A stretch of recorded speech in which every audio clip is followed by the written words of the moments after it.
Sounds good. All right. Okay, let's do this. Okay. All right. Hold it for a sec. All right. Hello, everyone, and welcome to episode 14 of the DaiCast, where once a month we talk about the latest developments in anime and video gaming. If you want to listen to past podcasts, please be sure to follow us on iTunes, Stitcher, SoundCloud, and YouTube. The link to them is down below. Here with me today are my friends Gao. Hey, I have a broken throat, but it's healing right now, so we're good. Nice. Gammalad. Yo, what's up, my dudes? And Dogmoon. Hello. Hello, Flatline! Oh my. Nice. Alright, so we'll start the podcast by talking about all the stuff we did in June thus far. Afterwards, we'll dive right into E3. I ask that everyone hold their questions until the end of the podcast, so please be patient. We'll start with Gammalad. Gammalad, how was June for you, my dude? Well, June's only half over, so I can't really Can't really comment go. much on that. Yeah. Yeah, not a whole lot's been going on. Just been trying to get a lot of projects off the ground and hopefully get them taken care of and such. And outside of that, haven't been really doing much. Nice, nice. Alright, what about you, Gal? As it is, not too long ago, I had a chance and opportunity to stream as much of E3 as possible, to a point that I think I lasted about 10 fucking hours during the day of everything before Nintendo. So I'd say it was interesting, and also Octo Expansion, currently going through it. I'll explain my feelings for it later. Nice, nice. And Dogman?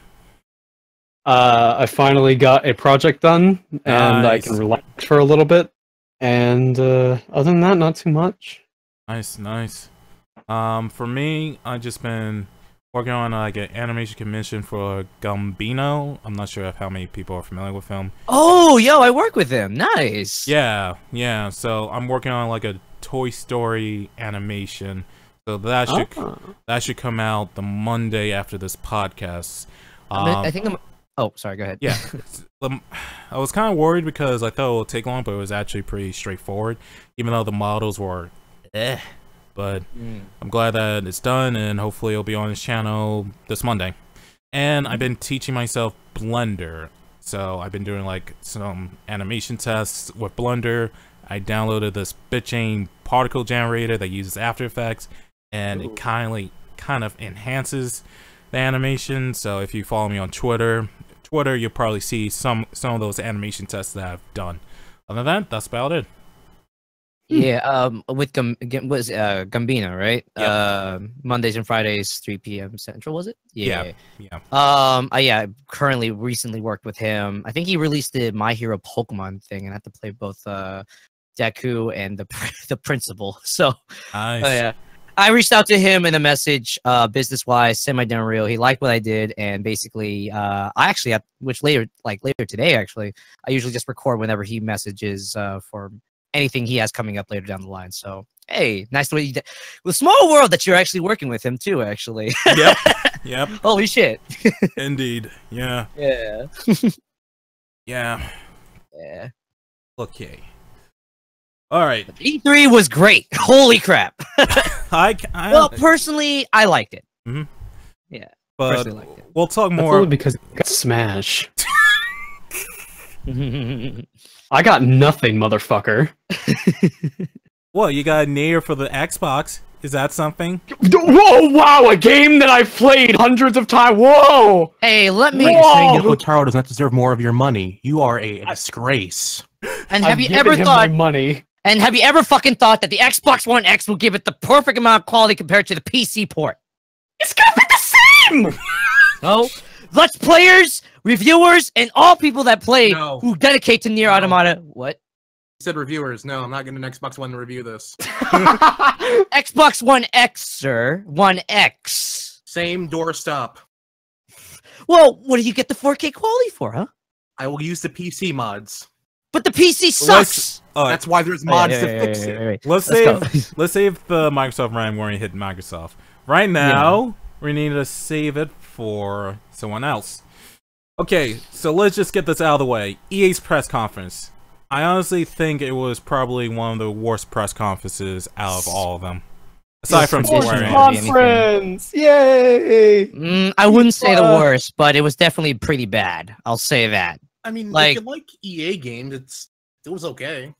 I mean, they mentioned a couple things from EA. I guess it was the Unraveled game that makes me look interested, and then Yeah. Anthem. Honestly, I'm growing to like the look of the game. Personally, I really do. I'm worried. They showed gameplay. Yeah, they should. They showed gameplay for Anthem. It's debatable whether the gameplay is real, but I want to believe it is. But here's the Mass thing. Effect Andromeda 2. Well, yeah, that it Uh. could be Andromeda 2, yeah, but I don't know. I'm liking the mech aesthetic a little too much personally. I really oh no, like no, that. no! Like, you don't know? get me wrong, the mech aesthetic looks awesome, but Yeah. like, if this game tanks, They're screwed. oof, it's not gonna be good. BioWare's- I don't know. I think Anthem's not going to save BioWare. I mean, first off, it's just EA's answer to Destiny. I mean, don't get me wrong. The mechs look amazing. Like a couple of them, though. A couple of them kind of remind me of the Warframes. Like, yeah. like there was this one like white and green Warframe that kind of reminded me of Excalibur from Warframe, but I don't know. It looks interesting, but I don't think it'll be enough to like save BioWare. That I understand. I just think that for me, I wish that this game is delivered enough because there's cooperative. I'll give it that. So like that it stands out for me personally because like it seems like there's a potential chance of customizing whatever class mecha or armor you're wearing. And the flying stuff, it feels pretty cool, honestly. I mean, I don't. To be fair, I feel like this is a good start of the future generation of gaming, where it's like we're no longer going medieval or war for too much. I feel like we might be heading towards futuristic. So, as you know me, as a big super robot or mecha fan, I'm happy that this might be possible. So, yeah, it's a start, if anything. But Who Gal, knows? But Gal, I thought the future was sports. No. Sports games. FIFA. No more fucking sports games. No more fucking FIFA. Fuck off with the FIFA. FIFA this, FIFA fucking that. want story mode in FIFA? Don't you guys like it? Don't you I guys don't want care. a Spike Lee joint? Let me. How about I get a story mode where they take a fucking gun and maybe somebody dies in one of the sports game, and then you might get me No, it has to be about the sports. The gun is a soccer ball. Maybe you take that gun and put it in my fucking face right now. But they talked. But I guess the thing that kind of pissed me off the most about EA's press conference was the new Command & Conquer game. They out of all the games that they showed time for, they showed a lot of time for Anthem, but they showed like a really long time for like the new Command & Conquer game, which is a mobile game. They showed like an entire match live, didn't they? Yeah, they did. So, Oh God! You know what's bad when the hype men they hired for it were bored commentating it. Like I'm just like watching him like, wait, what? Wait, is this like a mobile game? Like I have never, I don't recall seeing like a press conference devoting so much time and effort over a fucking mobile game. And you didn't watch EA last year. Probably spaced out during them last year. But but yeah, not really looking forward to that new Command & Conquer game. I probably won't touch over a 2-foot pole because it's just going to be microtransactions out of the ass. Hey, no, what are you talking about, Dai? They said themselves, no loot boxes, no microtransactions. They always said it like twice. Okay, that's another thing. That's another fucking thing. Okay, at that EA press conference when they said, "Oh, Anthem is not gonna have loot boxes or microtransactions or shit like that," I don't fucking believe them. I don't. Well, the fact that they have to mention that is sad in and of itself. Yeah. But Like they say that and knowing that, oh, okay, this is a mistake and we have to remind ourselves constantly before we make that. So I say maybe there might be a microtransaction somewhere, but they're trying to lessen it and try to learn their lessons. So if you think about it, this could be EA's way of trying to fix their shit somehow. Oh, they definitely fixed their they tried to fix their shit during that press conference. Like during the whole Battlefield 2 thing, they got the press conference, like the guy from the Battlefront 2 or whatever. He had the most, please don't get angry at us anymore, please. He had that look on his face that just screamed, "We really don't want you guys to be angry at us anymore." Like part of the press conference for me felt like it was just cleanup after the whole Battlefront 2 fiasco. Oh yeah. He looked more nervous than the Unraveled 2 guy. Like, And the woman who brought out Sea of Solitude. oh yeah. Oh, He Sea of was Solitude look nervous. interesting though. I'll be honest. Yeah, that does look interesting. That one was an interesting game that I might like to see RTY as long as it's not like a full price game. So I might be considered. Like the 3 games that I have some good expectations, at least from EA: Sea of Solitude, Unraveled 2 because of the gimmick, an interesting cutesy thing, and Anthem just because of the mix mostly. So I don't know.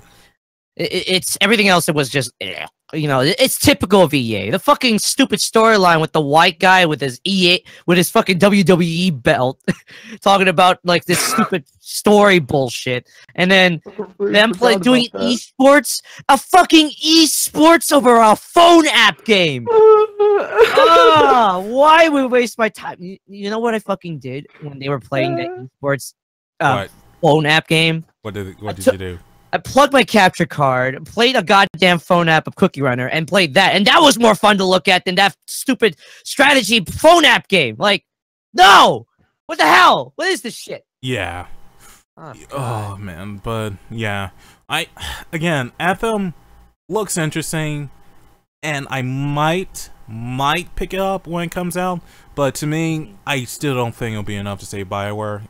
Oh yeah, no, it's definitely not. I mean, the flying looks fun, but I'm It not looks sure about fun. the The flying shooting. looks fun. The combat looks fun. But I don't think, like, in the sea of like shared world shooters like Division 2, Warframe. I'm not sure Warframe is considered. Oh no, it's probably not going to do very well. I completely agree with you on that. Yeah. It's gonna be mad best, but we'll see what Yeah. happens. Yep. All right. Watch this game blow up and prove us wrong. Yeah. Yeah. I mean, I'll be happy if it proves us all wrong. Like it. Oh yeah. And it actually saves BioWare. Like, I'll be happy. But I'd be honestly happy, yeah. If anything, I'd be happy if this starts the trend. Like, what if this game became that level of big somehow, and then instead of the stupid battle royale trend that's going on, we might get something more futuristic looking, if anything, you know? yeah. Futuristic Oh, yeah, battle royale. That Oh yeah. is- Yeah. Oh, which Battlefield just announced their battle royale. Oh yeah, I forgot about that. It's funny because people were like making jokes saying, "Why don't you as Battlefield add like a battle royale?" And then here it is, a battle royale. But the thing is that in my opinion, the whole Battlefield 5 battle royale, I don't. It feels like it's kind of tacked on, but at the same time, I can't really fault the game too much for having battle royale mode because Battlefront 5 feels like it has strong enough elements on its own that just adding like a battle royale mode is just like a little icing on the cake, I guess. Yeah. Oh, I can see perhaps. that. Yeah. But it's still fucking funny. Yeah, it's still pretty funny. Call of Duty Let's show doing it story now, trailers for a Battlefield game. That'll get people excited. Remember, the main lead is a strong woman. Whoa, I'm excited now. Yeah, actually, I want to bring this up. I mean, we'll bring it up later, but like this E3, there's been a lot of strong, very edgy women for each of the characters in the game, which I like. It's honestly a lot nice that they're doing this lately. What's the theme of E3 2018, everybody? Betrayal! I thought it was crossovers. Oh boy. Well, it's a little bit of both. Let's get betrayal. But in the end, I'd say EA was a fucking It was definitely. It was a dumpster fire. I mean, we haven't gotten to Sony yet. Or Square Enix. Oh wait. Yeah. That's Uh-oh. true. It seems like there's some technical difficulty. Yeah, we're just having some technical difficulties, guys. Shoot. Let's see. Seems like you might have DC'd there. Yeah. Guess we'll wait a little bit, or try to DM it to him at least. Yeah, go ahead. all right, man. Fine. Yeah, what the heck happened? Huh. Uh-oh. But yeah, no. To continue off with EA, at least as much we could. It's just, I mean, to me, it feels a traditional thing. Like this is something that's been going on for like since last year and a few years back. Like everything seems typical for them with the FIFA gameplay. They did the same thing where they have the host as a woman and shit and everything, and just I'm like, yeah, I figured they would do this, honestly. I mean, EA has always been trying to be PC as possible and everything like that. Oh. I don't know. All right, Gamma had like an internet outage, so he'll be MIA for a little bit. So we'll just continue. Continue the podcast. Okay. It's funny because we got the new stream layout, and everyone's names mixed up. Now I'm Gammalad. Hello, everybody. Oh no! Hey, everybody! It's Gammalad. Oh no! Oh my god! I think we'll have to figure out how to make this more dynamic. But okay, we'll just continue. Yeah, it's fine. All right, next up, Microsoft. What do you guys think of them? They cheated, but it's pretty good. They cheated? They fucking cheated. They cheated. I'm gonna be honest right now. Like, they are desperate to make sure that their press conference is good. So they decided to basically take everything that what the others were going to announce later. Because they're early birds, that means, okay, we know these are gonna be multi-plat. Let's fucking buy these and announce them right here. Fuck the other companies. We'll do our best. What? But it worked. It worked. Yeah, it worked. It actually worked.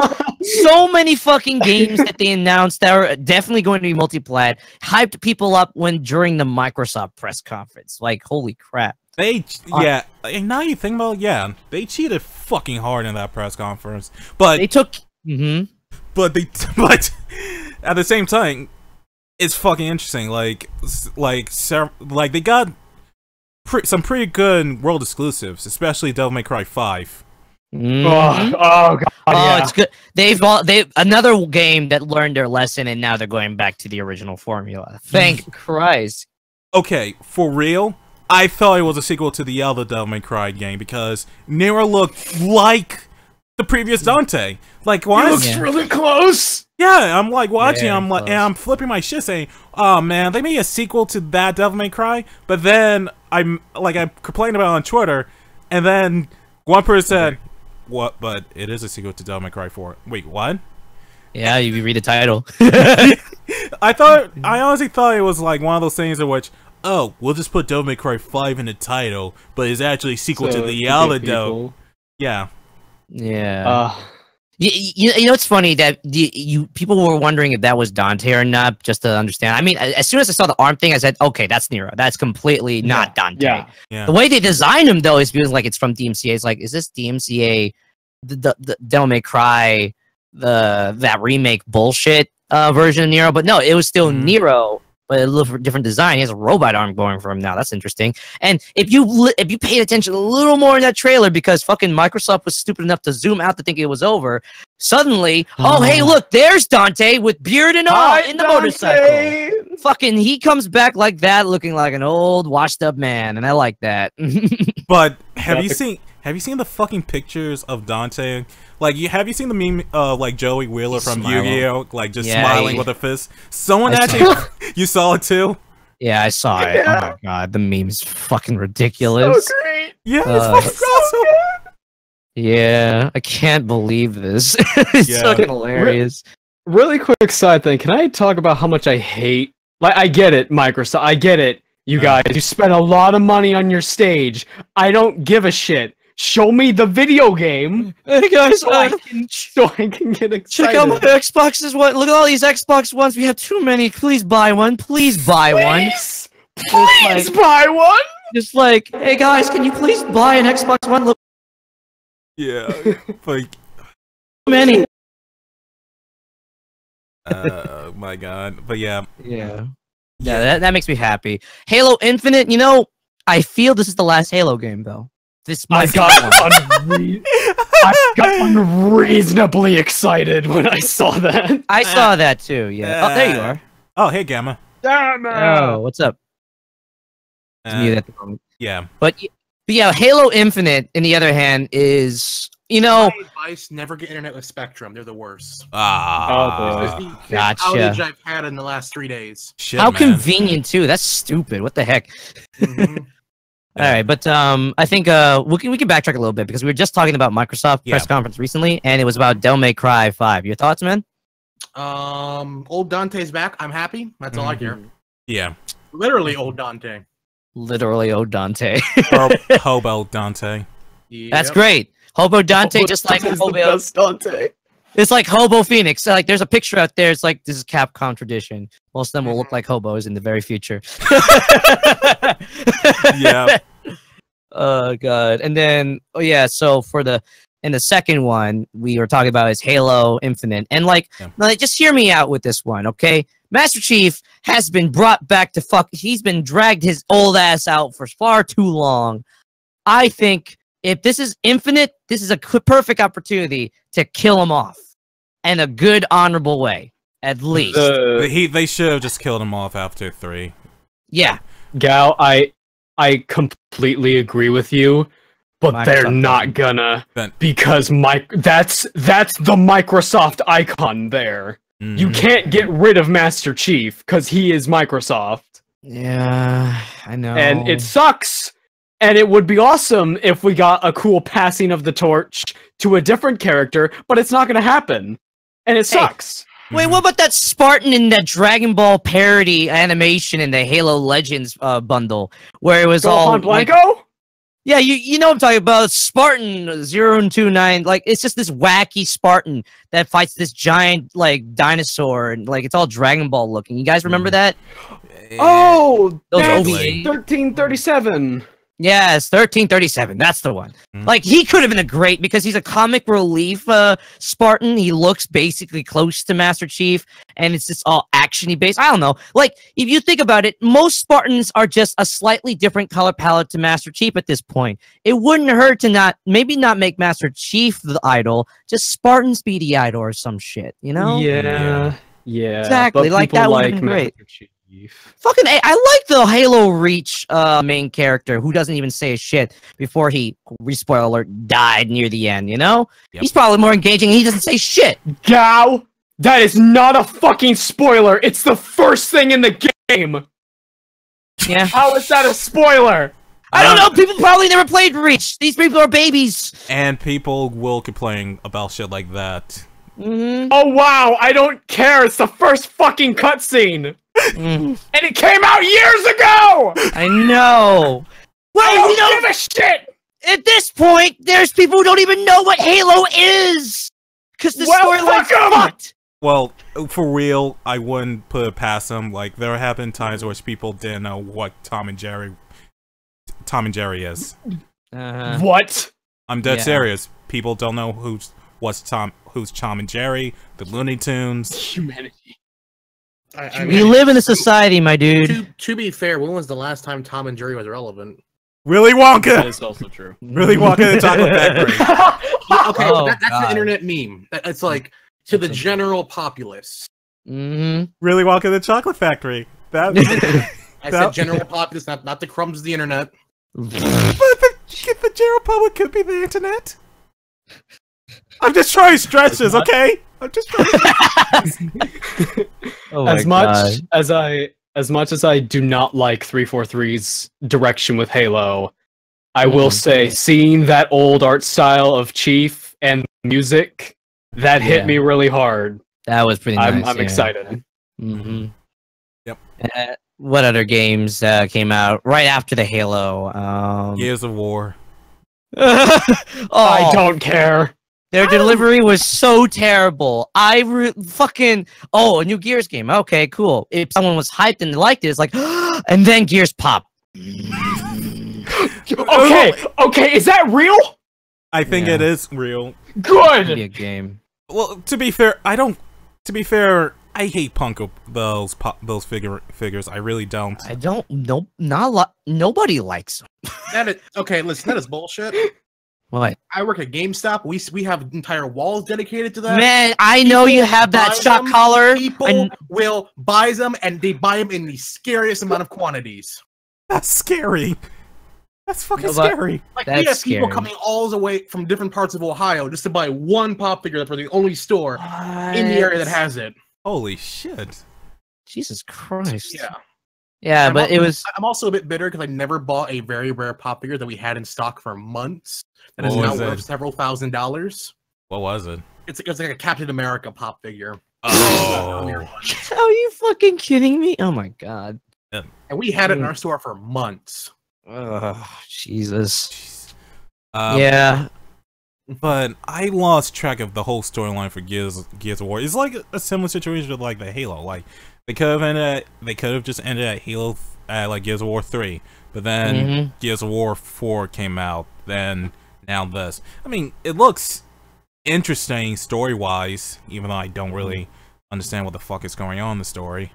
But I don't know. I just feel like Halo and Gears of War, they're just trying to milk the fuck out of them. Yeah, I mean, Let they make money. Yeah, they Like, make money. The fucking Gears thing was such a bad delivery. You start from the worst, then also the worst. Tactics games for Gears. No one wants that shit. Hey! RTS games are pretty good. Yeah, you get XCOM. Hey! The PC, it's for PC only. It's not even coming to Xbox. The PC crowd wanted it. No, fucking, there are plenty of RTS games that are good on their own. You don't need Gears to be an RTS game. You don't. Worked with Halo. Well, that's Halo. Okay, Gears. but this is another one. It's just no fucking difference. It's Gears. This is the third-person brutalizing, chainsaw-ripping fucking shooter game, and you expect me to play tactics? Yes. At least it's different because like every Gears game in my opinion looks exactly the same. I can't tell them apart. Another thing to add with Gears when it comes story-wise, I thought this shit was over. I thought the Locusts were dead. I thought Marcus's dad's death was the actual end of everything that was causing this entire apocalypse. Yeah, What the fuck's next? Yeah, like I was wondering the same thing. Like they should have ended at Gears of War 3. What was the excuse for bringing them back in Gears of War 4? I don't understand. Money. Well, I that thought it was too. a That prequel. too. No. Yeah, story-wise, how much they can do, like a prequel or side story or something? But no, it's a continuation. What? Yeah. Yeah, there's probably some bullshit reason that we don't know. Yeah. I mean, if I had an Xbox One, I would find out. But You have a I don't- PC, so you can find out. Oh yeah, it's gonna be on PC. All of Microsoft's games are go to Windows 10, really, so you can buy it on the Windows Store when it comes out. Well, count me out. I have Windows 7. I don't You know. got 2 years, fam. 2 years. I might pick up Gears of War 4 just to see what the fuck is going on. Yeah. I'm trying to think. They did talk about Kingdom Hearts 3, but they talked about Kingdom Hearts 3. Hold on. Was I the only one who thought when he was hyping up a JRPG announcement, he was gonna say Persona 5? I can't be the only one. Yeah, he was saying kind like of. a legendary series appearing for the first time ever on Xbox. Kingdom Hearts 3. I'm like, I thought you were going to say Persona 5, Dragon Quest 11, something we didn't expect. I mean, here's the problem with that, though. It's a game that's already out for a long time. Why would they want to announce that, really? Near. Yeah, near. So it's like Phil Spencer keeps saying we're going to Japanese developers, we're talking to them, getting games on our system, and the Japanese is like, okay, yeah, That's sure. cool, fam. And then, oh yeah, that's the first thing. Like I think in the top back of my head, it's like, okay, Microsoft's gonna cheat. I know it. They're gonna, since they're the earliest, they're gonna try and like money on every hype that people would look forward to from all the other developers, even they're the ones that already have their own panel. So let's do this shit. And then Kingdom Hearts 3 shows. I was like, I knew it. Fucking, I knew it. There it is. Kingdom Hearts 3. They're gonna show Kingdom Hearts 3. I hype people up early. And everyone else, like Sony and Square Enix itself, mind you, who's going to do announcements themselves, are going to get their shit because it's like, we already see this already. Yeah. It's spoiling it. Basically spoiling it. But So. I did find it funny about the whole fallout at the end of, I think it was this trailer, that Xbox trailer, or I don't remember which one was it. But at the end of the trailer, I think it was Xbox. Yeah, with Aqua saying, "You're too late, Mickey." Oh, and then everyone is just flipping their shit. She got Norded, basically. She got fucking Norded. She got fucking Norded. I wanted her to step on me. I saw people like screaming about that on Twitter, and I was like, "Yeah, she looks cute. Why are people screaming about this?" Me and fucking Charles and anyone else in when we're streaming it, we're losing our shits. Like, why are you evil? Are you fucking kidding me? Oh God, the darkness took over you. God fucking damn it! All three of them are now evil. They all became evil. There you go. Aqua's not the only one that's huh? How do people not predict that? I figured as much, but we were helping some. Part of us is like, okay, come on. We're basically saying Birth by Sleep is probably the darkest and the saddest, no good ending of the entire Kingdom Hearts franchise. Yep. But part of me was thinking that though Aqua had the worst end in the true ending of Birth by Sleep, she still became herself. She was still retaining. She was holding on, even during the Birth by Sleep 2.8 like piece of Kingdom Hearts 3 gameplay when we were playing that short game and having retcons of bullshit. Like, she was still alive and still kicking good. And then... remember, you're too late, Mickey. You're too late. Too late. She held the out. You're too late. Too late. That shit upsets the crap out of me. Seeing that, it's like, oh, come on. Aqua now is evil too. God damn it. I think... If you held up 2 minutes earlier, I would have been fine. But nah, you were You're late. too late. I think they were spending too much time in Disneyland. They were just spending too much... Oh, go ahead, Doc. I was really expecting when she turned around and said, "You're too late, Simple and Clean" was going to start blaring. Oh my god. But I was really prepared. Speaking of which, I do like the new song they chose for like this new Kingdom Hearts game. Yeah, it sounds pretty nice, honestly. It sounds like something you can sing instead of like that stuck in your mind. That song that they play over and over again in Kingdom Hearts. In the remix version. Sounds like something that was recorded 4 years ago. Well, this game been in development for years, so I wouldn't put it past them. Actually, it's about a decade now. Yeah, Jesus Christ. Yeah. Don't remind me. Oh my God, it's been Jesus Christ. But yeah, this is their first of cheating, so there you go. Kingdom Hearts 3, we got hyped up. We saw some spoiler of the story. Like, all right, they stole from Square Enix. What's next? All right, we got Tales of Vesperia. Oh yeah, that's right. Oh yeah, the definitive version. Charles was freaking the crap out of that one because like people have been wanting a Tales of Vesperia definitive edition for a long time. Holy shit! He wasn't the only one. Like I think everyone saw like that Twitter thread involving Bandai and some other guy saying, "Hey, not that one." And then years later, yeah, that one. I mean, the Tales of account was bullying the Bamco account for days. Wow. Oh boy, but yeah, no, I'm happy for it. Like I remember Vesperia back then, which was like only on the Xbox 360 and like seeing it somehow come back. Now, you know, part of me was a little bit laughing, and I was telling Charles during the press conference, like, you're gonna have to buy an Xbox One X, dude. I thought they would still keep it traditional, where it's like, okay, it's the definitive version, yeah, but you still need to buy an Xbox One. Found out, no, it's gonna be multi-plat, so we're good. Oh wait, oh yeah, no. If we're talking about Vesperia, right? Yeah. Okay, if Microsoft had somehow got exclusivity rights to that, there would have been riots in the streets. Yeah. Everyone was freaking out when Microsoft showed it because that was they knew it was happening, but that was the last conference they wanted to see it at. Oh wait, let's talk about Jump Force before we go to the next one. Oh, Jump Force. Yes, that one caught me by surprise. How the fuck is Light Yagami gonna do shit? Yeah! What is he gonna do? I have a rebuttal. Remember the old jump games from the NDS? How the fuck is Yami Yugi fighting with cards, huh? Just some remember of the monsters. This. Exactly. So for him, he has Ryuk, so he's probably just gonna be like a JoJo. Yeah. Speaking of which, they better put Jotaro and Dio in this one. They cut him from the last one. Here's how I think, right? So, J-Stars from back in the PS4, PS3 days when they first came out, as a hype it was an experiment. They didn't know what to do with it. They wanted to make another J-Stars game where it's like crossing over. And if you think about it, the roster wasn't very strong, but pretty good.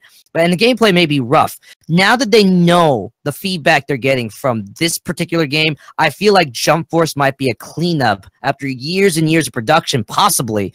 And of course, since it's the anniversary of J-Star? Yeah, the 50th-year anniversary will be this August. It's a perfect opportunity for them to work on this and actually like clean up their shit, because it looks like they're retaining that and fixing up some mechanics. Hopefully, though, as it is. And with the character like Light Yagami, that means they're going all out. That means they're going to bring as much of Jump they can possibly get. So who knows? Possibly we'll see an HD Yami-Yugi somewhere. Saitama? I think they'll definitely have My Hero Academia characters like Deku and definitely they All have Might. to. That's actually pretty debatable. All right, fine. No toga, no buy. That's actually pretty debatable when you look at it, because if you look at it, there's already a fucking My Hero Academia game similar to that coming out. So it's like having two of the same kind of ish is weird. So that's pretty debatable, honestly. I don't know. It'll probably just be one or two of the main casts. I don't know. Yeah. Maybe, but personally, I'm excited for it because that means this might be their Unchained version like they did with J-Stars back then. So they might bring a big roster of characters, which, you know me, I love big rosters of characters, even if you never expect them in a fighting. Let's fucking do this. I do have like a complaint that I've seen in the game. Like, I played J-Stars Victory and I dropped it like within 1 or 2 hours in the game because it felt very stiff, and the biggest complaint I have was the recovery mechanics. Like, when you play a fighting game, if you hit a motherfucker hard, you can like hit a button when you time your landing just right and you can recover just like that.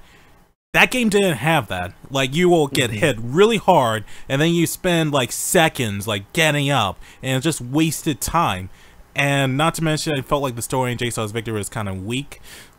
And I see some issues like that in this game thus far. Like, I've already seen like people say that the animes feel very stiff, and while I'm looking at the trailers, it does look kind of stiff, especially when they're up in the air and then they're just beating the shit out of each other in the air. I'm kind of leery about this game. Like, the game looks good. The hair's kind of shiny in my opinion, but it looks graphic-wise looks good, but I feel like it'll just be a lot of the issues from J-Stars Victory will be repeated in Jump Force. So, I mean, go ahead. It's like, I mean, I'm not expecting much. I mean, I love Spike Chunsoft, but they're a small studio, so I'm not expecting the world out of this game. I mean, consider the following: did we ever expect a J-Star sequel potentially even happening to begin with? No, because exactly. So I would think, and I'll give them a little bit of a positive side of this one, where I feel like they might know the mistakes that people have complained about with J-Stars in the past, and will try to fix it up here. Though mechanics still the same, they might try to implement stuff that they've learned over time, because, like, how long ago has J-Stars came out? Years ago, right? Yeah. So this must have given them a lot of leg time to try and fix up all those mechanics, and hopefully, while adding more characters to the roster, fix up the fighting mechanics that the J-Stars game had, and possibly even have an interactive story. Who knows? Again, they're going all out with this one, possibly, so I'll be down for it. Why not? Yeah. Yep. So, any final thoughts about Microsoft's press conference, guys? It was probably the best one out of all of them, honestly. Yeah. Again, the biggest cheat I've ever seen, where they took all the games, mostly from Square Enix, if anything, showed their exclusives. Oh, let me bring this up. Battletoads! Yeah. Battletoads! Oh, the meme is back. Holy shit. It was a joke. GameStop was annoyed, but they fucking listened. How many copies of Battletoads do you got now? Well, let's see. If you go to GameStop.com, you can look under our retro tab and buy all the copies of Battletoads you want for the price of $19.99.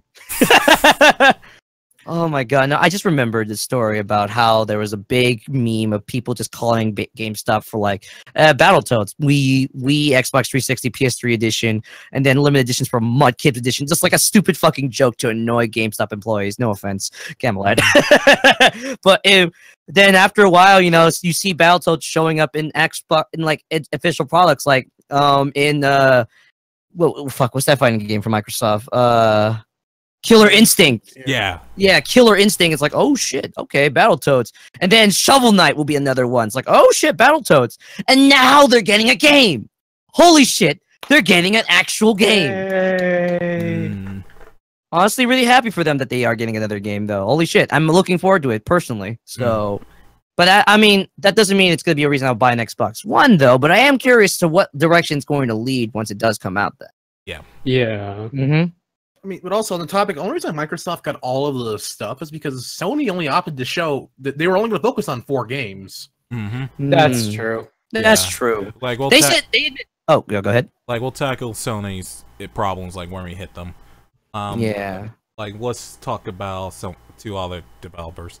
So, let's tackle Bethesda and Digital Devolver's press conferences. Honestly, I like them. I thought they were the best ones out of the whole E3 showing. Personally, I just in the fucking dark. I mean, no, you guys, you're not appreciating God Howard.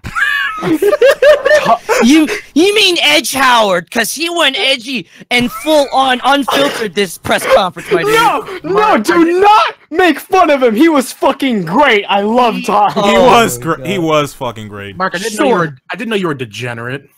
Oh yeah, see exactly. See how fucking edgy he is. Jesus fucking Christ. Let's also, I will actually go to a TED Talk. If he was hosting a TED Talk, I would actually go to it. My God, like, to me, I see that the Todd Howard meme is out there, but when it comes to an average person who just wants to see video games, all I'm seeing from him is like, pre-order, guys. You're breaking up, Gal, a little bit. He fell down into a pit. Oh well, that's what you get for mocking God Howard. He's literally like fucking. How can I put this? It's just for him. It's like it just seems like to me. It's like Bethesda trying to desperately sell their game again. Now they're working on new ones. I'm glad for that. I'm really happy for that too. Just Skyrim and the fucking Alexa. Skyrim 2 is real. I'm so happy! Yeah, I thought the fucking Skyrim skit was fucking hilarious. They're self-aware. Yeah, if you have an Alexa, go get it. Eat all the cheese. Wait, that's... Oh, wait. Are you fucking Are you serious? It's real. Skyrim Alexa is real. You can play an RPG on it. Oh, you... That can't be real. You're shitting me. Oh my God. You're shitting me. It's real. It's real. Let me get the link. Go on Amazon and search up Skyrim Alexa. No, Todd. See what I fucking mean? No. He took the meme, but he took it literally. Okay. All right. It's a great port. It's a great port. I posted it in in topics. It's right fucking there. Look at that shit. You done, Ted? He fucking did it, man. He fucking did it. Alexa, burn the spider. Holy shit, it's real. Fustara. Give me all the cinnamon rolls, please. Okay. I'm going to pickpocket the guard.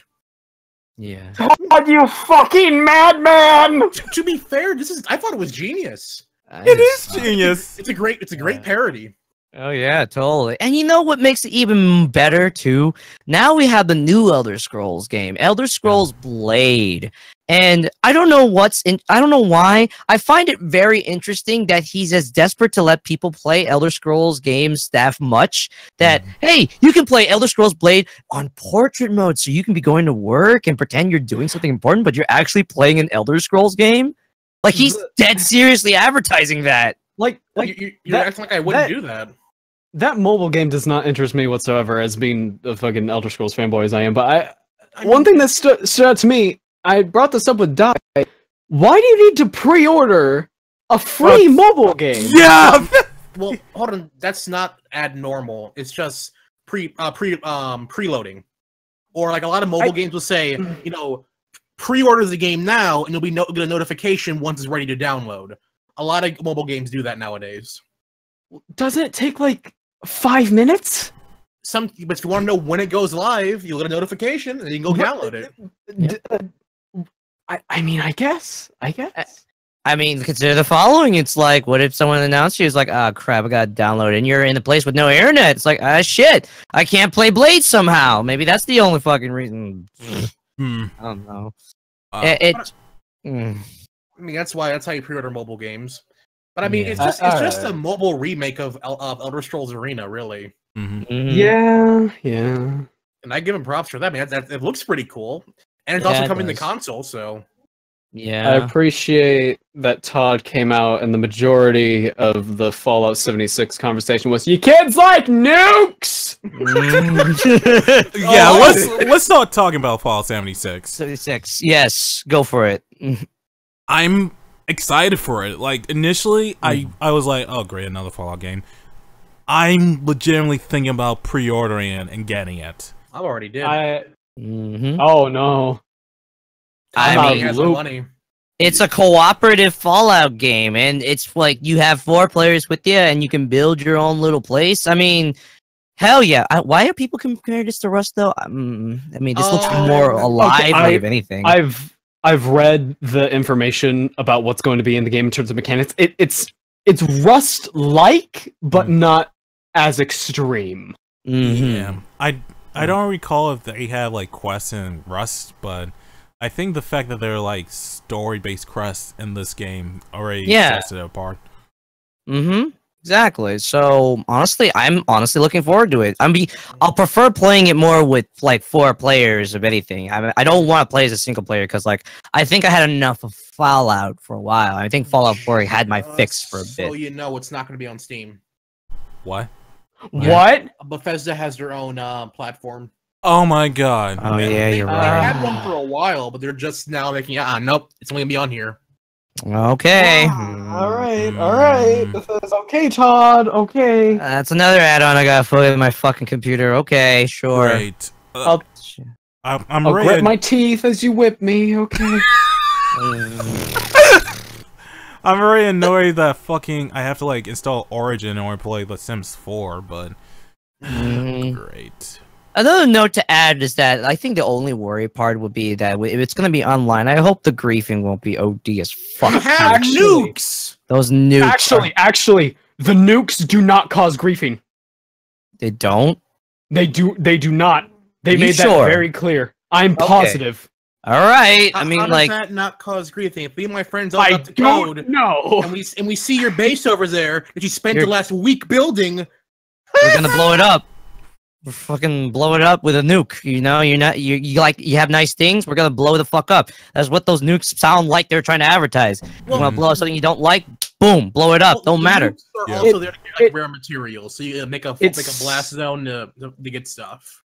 It seems like the way it's going to work is that yes, you can nuke bases. Yes, you can nuke players. However, I think if you nuke a base, instead of that base being destroyed, it will then be turned into a blueprint for the player who owns it to build later in a different location. That's reasonable. Yeah. Very reasonable, yeah. Let's actually to add on to the the side note when it comes to Bethesda. What is Andrew WK doing here? What was this band? I know. I'm a big fan of Andrew. I'm a big fan. I'm a very big fan, but this was not necessary. Nobody cared. We wanted to see video games. We wanted to see Rage 2. No, we not all came to see Todd Howard. The audience even said that. He said, "I know why you guys are here." Todd Howard. Oh yeah, I saw that clip. Legit, no one was there they all wanted to see him. Like, I'm not even being hyperbolic. I talked to people who were actually at Bethesda's show. They all went there just for Todd to see what he was going to do. But Todd Howard was in Microsoft already, so it was like you're just seeing more Todd Howard again. But we saw uncensored Todd Howard. Oh yeah. When fucking Andrew ran out, I had to do a double take and go, "Is that motherfucker from that Cartoon Network show from way back when?"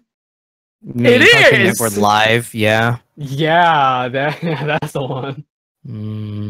But I don't remember the fucking song they played at Rage 2. I know they What song are they playing? They played it during Get Ready to Hellsing. Yeah, Get Ready to Die. Get ready to die. There you go. I have never been to a press conference in which he played the same song like that over and over and over again. They blasted during the very start of the press conference. They blasted again during the gameplay. It's like, Jesus Christ, we get it. We should get ready to die. We should get ready to die. I get it, but can I just watch the games? Please Can don't I blast actually it. watch Rage 2? I'm actually interested about Rage 2. Rage 2 looks like a pretty fun game. Yeah, it does look fun. It does. I mean, the story feels kind of. Oh, Yeah. Oh, great. Family died. I'm loner. Edgy. Family die. Character sad, angry. Yep. Rage 2. That's why you had the memes, the Virgin Rage developers and the Chad Todd Howard. Those were actual memes. Boomerangs! We're throwing boomerangs, guys! Oh, boy. I want Todd Howard to look like a Chad in real life. Now, Doom Eternal and Wolfenstein look pretty good so far. From what I've seen so far. Holy crap, they look pretty nice. All right. Wolfenstein. I'm hyped for Doom Eternal.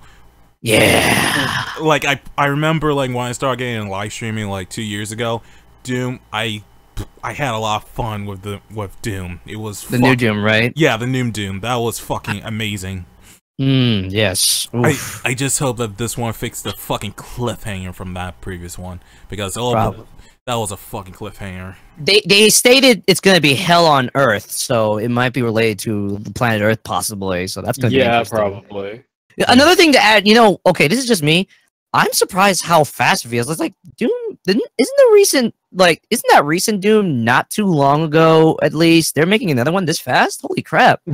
They're probably using a lot of the same assets. Probably. I mean, like, I'm not against it, if anything. It just seems like, for a game series such as Doom, I would think that they would put much more years and time into it to really care for, like, the quality behind it, seeing how well the first one is. I don't want to be that guy, but I really hope they don't go towards the carbon copy and paste bullshit, where it's like, it's basically the same game, just new stages, Yeah. That's the only thing I'm kind of worried about. But if they do change my mind, and this game's going to be in development for a long time to the point that they will make something different and interesting for Doom, then that's fine. I'll take it. It's just, again, my concerns with it because it's so early that they announced Doom Eternal. That's it. Yeah. And then, They didn't show gameplay, did they? They just showed They just show a trailer. That's Okay. Okay, so that's something I wanted to bring up, because they did that for Elder Scrolls 6 as well. Oh, yeah. Because they're not showing any gameplay, that makes me think it's being worked on, but right now the game is just a bunch of T-pose models sliding around a landscape. It's in pre-production. Yep. Because it's gonna be a PS5 launch title. Yeah. Oh, yeah. Probably. Yeah. And let's switch to Digital Devolver's press conference. See you next that year. one. Oh my next fuck! year. Holy There fucking is an E3 cinematic universe.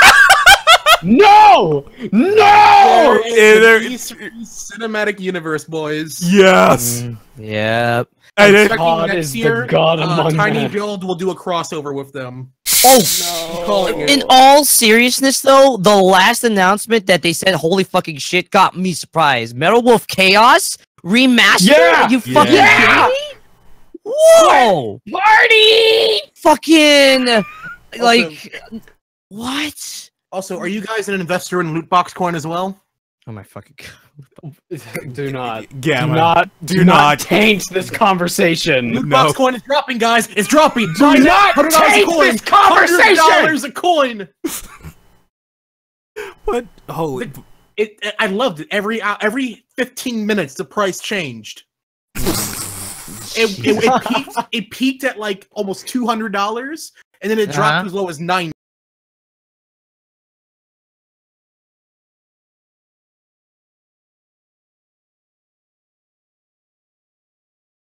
Dialogue. It was the woman's like, it's just telling the presenter, "Get over here," and he's like, "Yes, mother."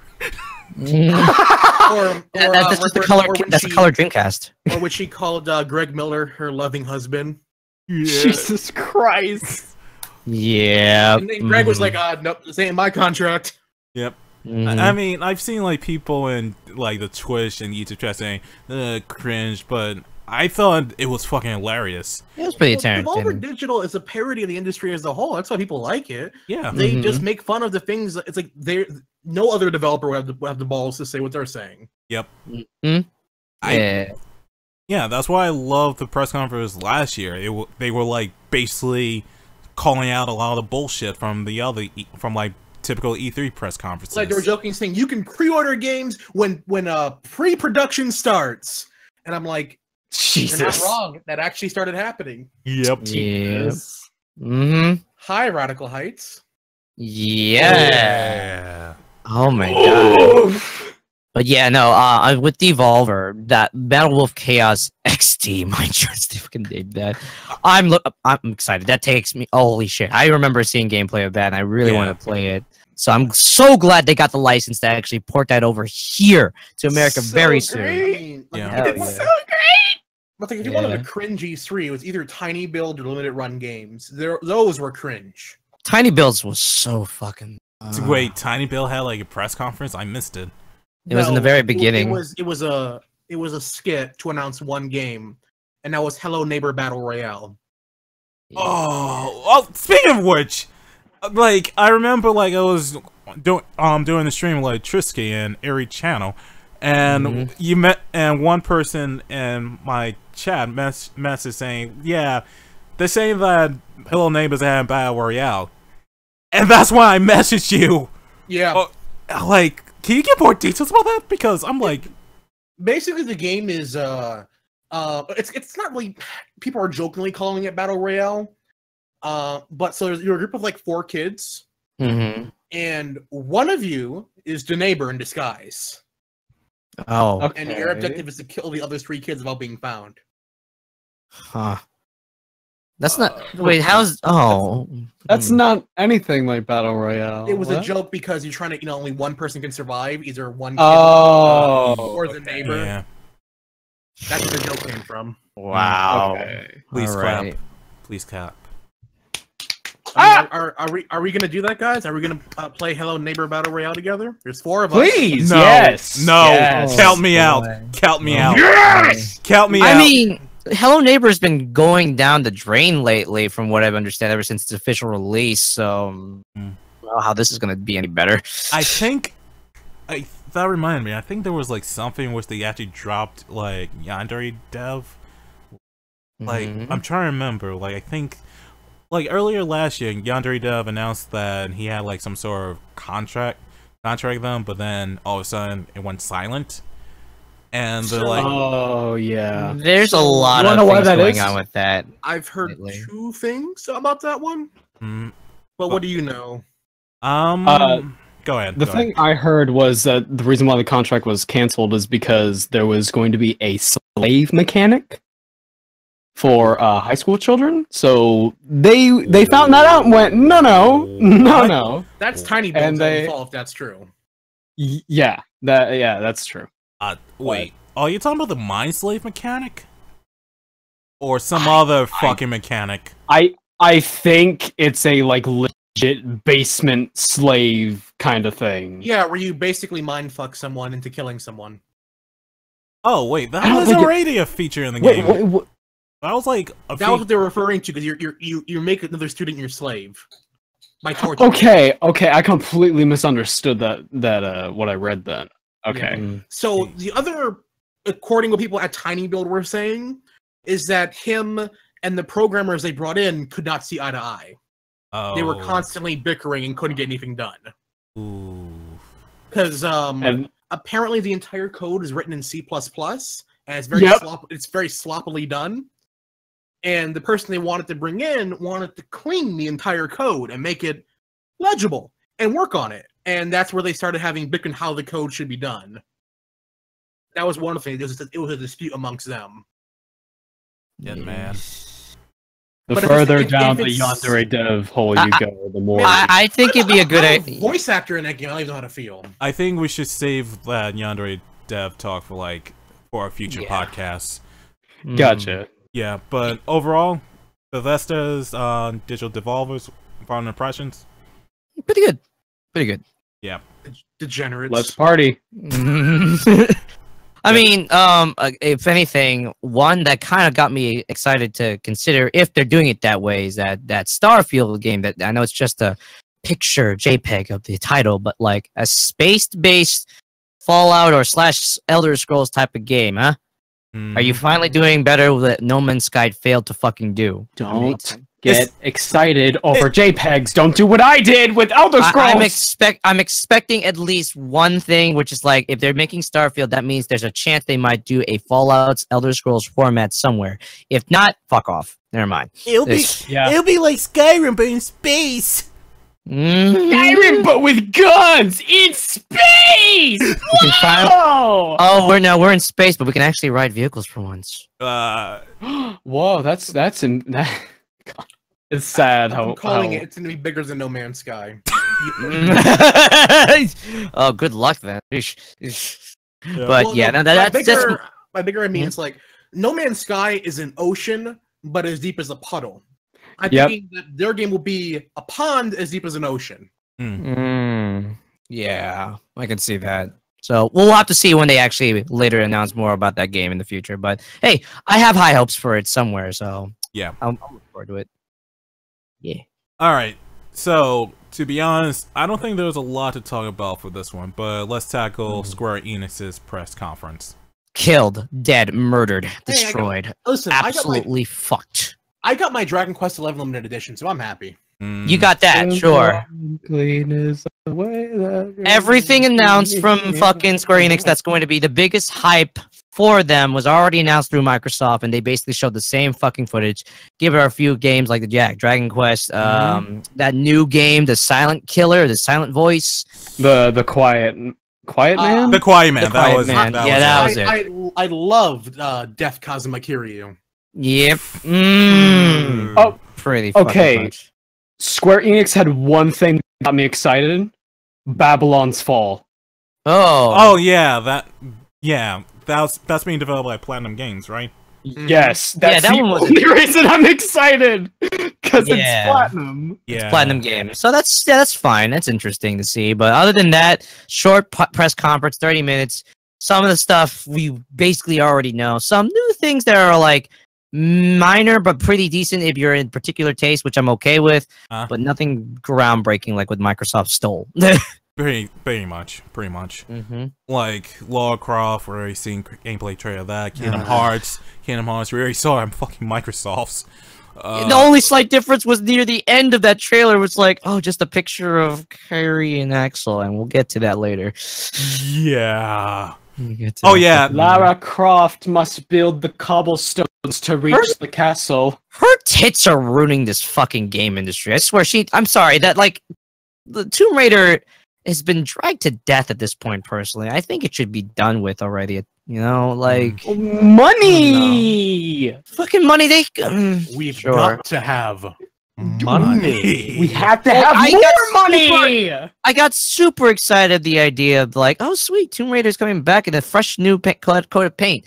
But sadly, it became more of like it's looking like an Uncharted clone.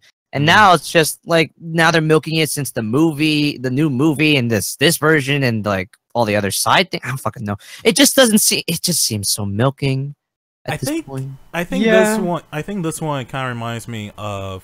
It feels more edgier than usual. In fact, I was watching. I think it was like the nose coverage on the new Tomb Raider game, in which they actually compared it to like a 2005's Prince of Persia: Warrior Within. Like, if you guys don't remember, I remember that. Yeah, yeah.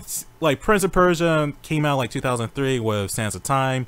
It was fun. It was like good. It was probably one of the best games ever. Then the sequel decided to make the prince edgy as fuck. Like I have never, like in retrospect, I have never seen a series that just do a complete 180. Jack and Dexter. That too. But there's that. Yeah, but I feel like this Lara Croft game, it feels more edgier than the previous ones. Like, yeah, the newer Lara Croft games are dark, but this one feels more darker than usual for some reason.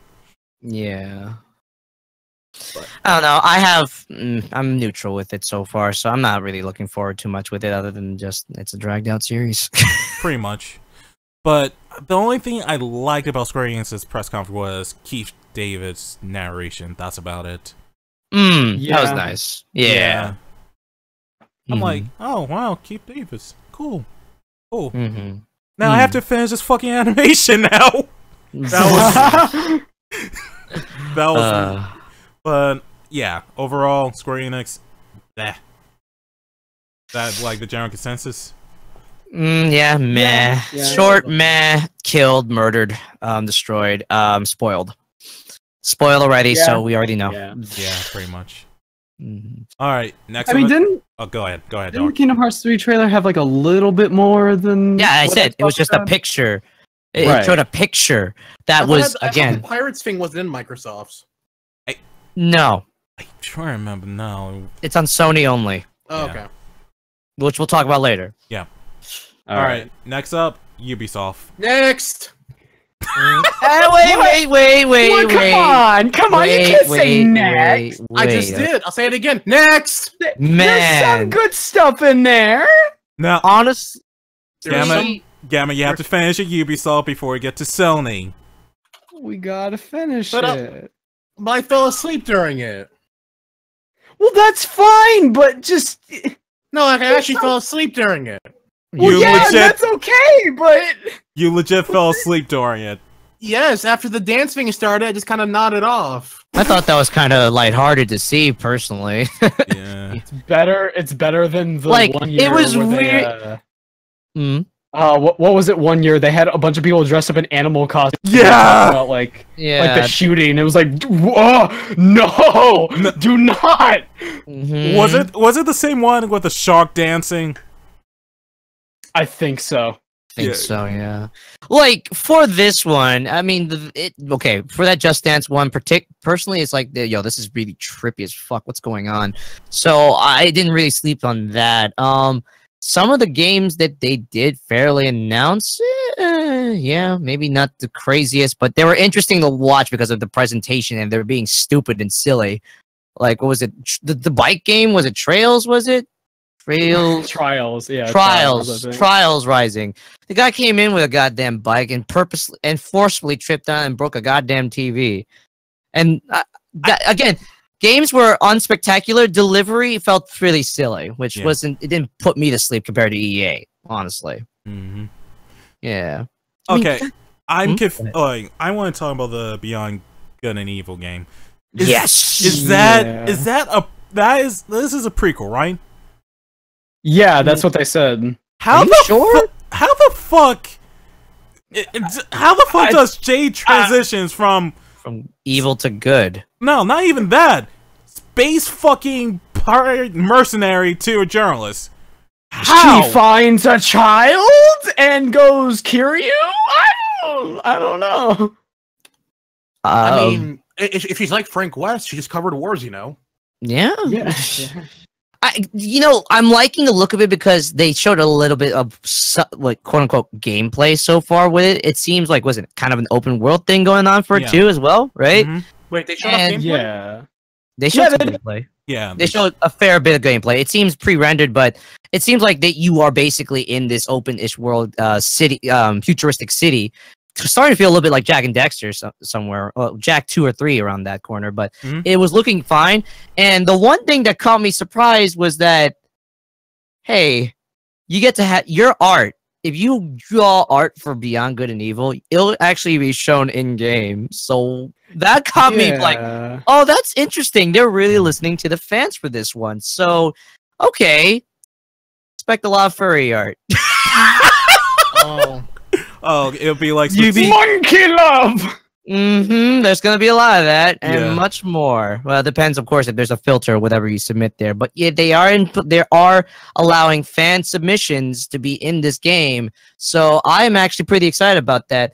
And again, I won't bring this up as well.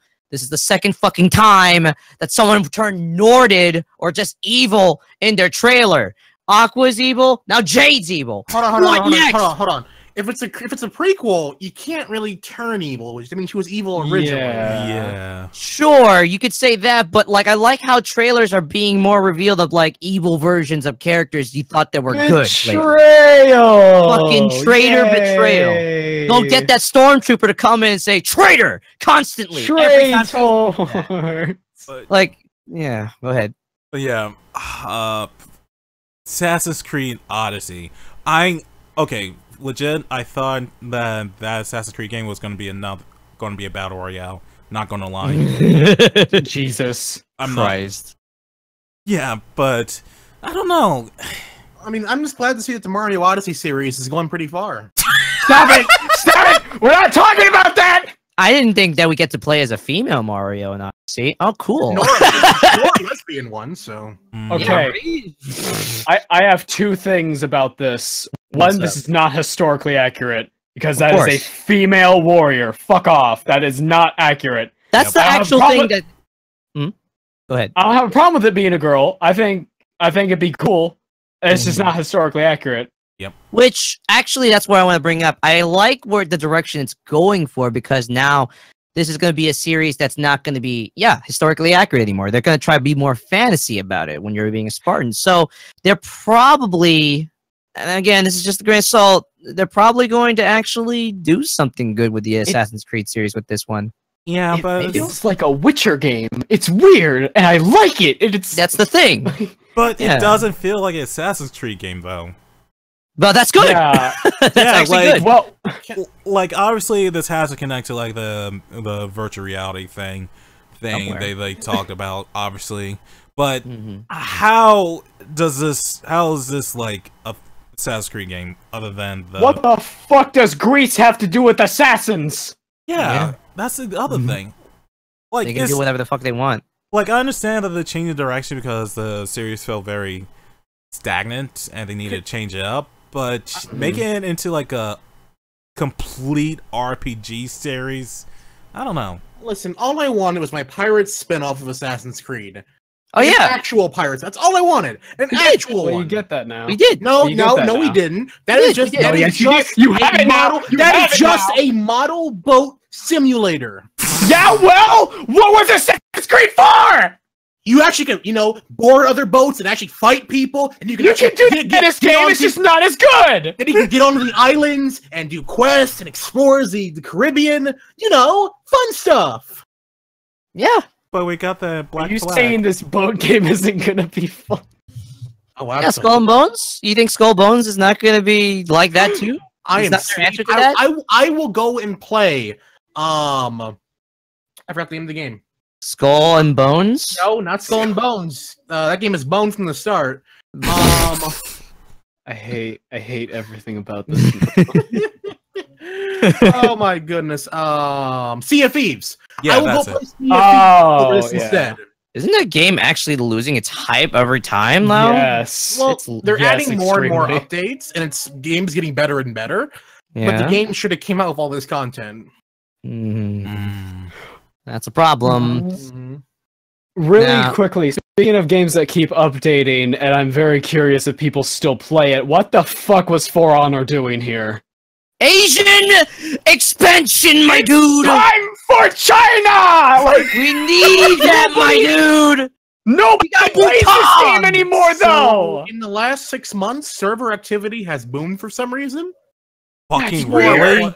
People are buying it again and playing it again. Yeah. That's weird. Why? I'm not an analyst. I like For Honor, but like they're fixing it up, and again, look, the fucking For Honor expansion, the Marching Fire looked cool. Okay, I like that. That looks like a big change of pace of like, fighting against other types of like races and places. You get the idea. I like that. I might. I will take this. I will actually buy For Honor for particularly the Marching Fire to represent, even though I'm not that Asian Chinese. Yeah, I don't know. I don't know. Still doesn't look too appeasing to me, in my opinion. Then again, I was never really interested in For Honor, to be honest. I'm really looking forward to it. I might see how this turns out. And if anything, what they're doing for adding a Marching Fire DLC means they're probably going to patch things up to make the game more bearable for people online. So good. I'm you know what? If the For Honor community starts booming again, like more than it already has, I will gladly get back into it. Hell yeah, exactly. See? Wait, didn't Division make a comeback as well? They've got Division 2. Yeah. But the original Division was bad and no one played it after like a month. Mm-hmm. So we'll see how this one goes, I guess. Yeah. he had a piece of paper that said help on it. That hit me hard. Oh my god. Look, the one thing that irritated me the most about the Division 2 like playthrough was they still use like scripted actors. Like when you're playing games like that, there is no way they'll be so formal. Like, okay, I'm dropping the drone right now. Just hurry up and hurry Platinum up. Bob, now get your asses out of here. All right, boys, we're gonna get the loot and have a fun time tonight. Yo, Yeah, screw I'm off, sending you an dude. invite to my game. Accept the invite, jackass. Accept the invite. He accepted the invite. He's in the game now. It says on my screen right now, still waiting. No, he joined the game. You don't see. You know what? Okay, let's drop out and try it again. Okay. Fucking servers, man. Wait, can I join, guys? Can I join? No. Does anyone got that on their friends list? Anyone? But it's only got 3-player co-op. We can't have a 4th guy. Come on! Okay, what you do? You join a random other squad, screw them over, and we come be a cleanup crew. Oh my god. Yeah. Okay. Goddamn noobs everywhere, I swear. I'm leaving this game. But Go for you, degenerate. but overall, I just didn't like the acting and like the Division 2 playthrough.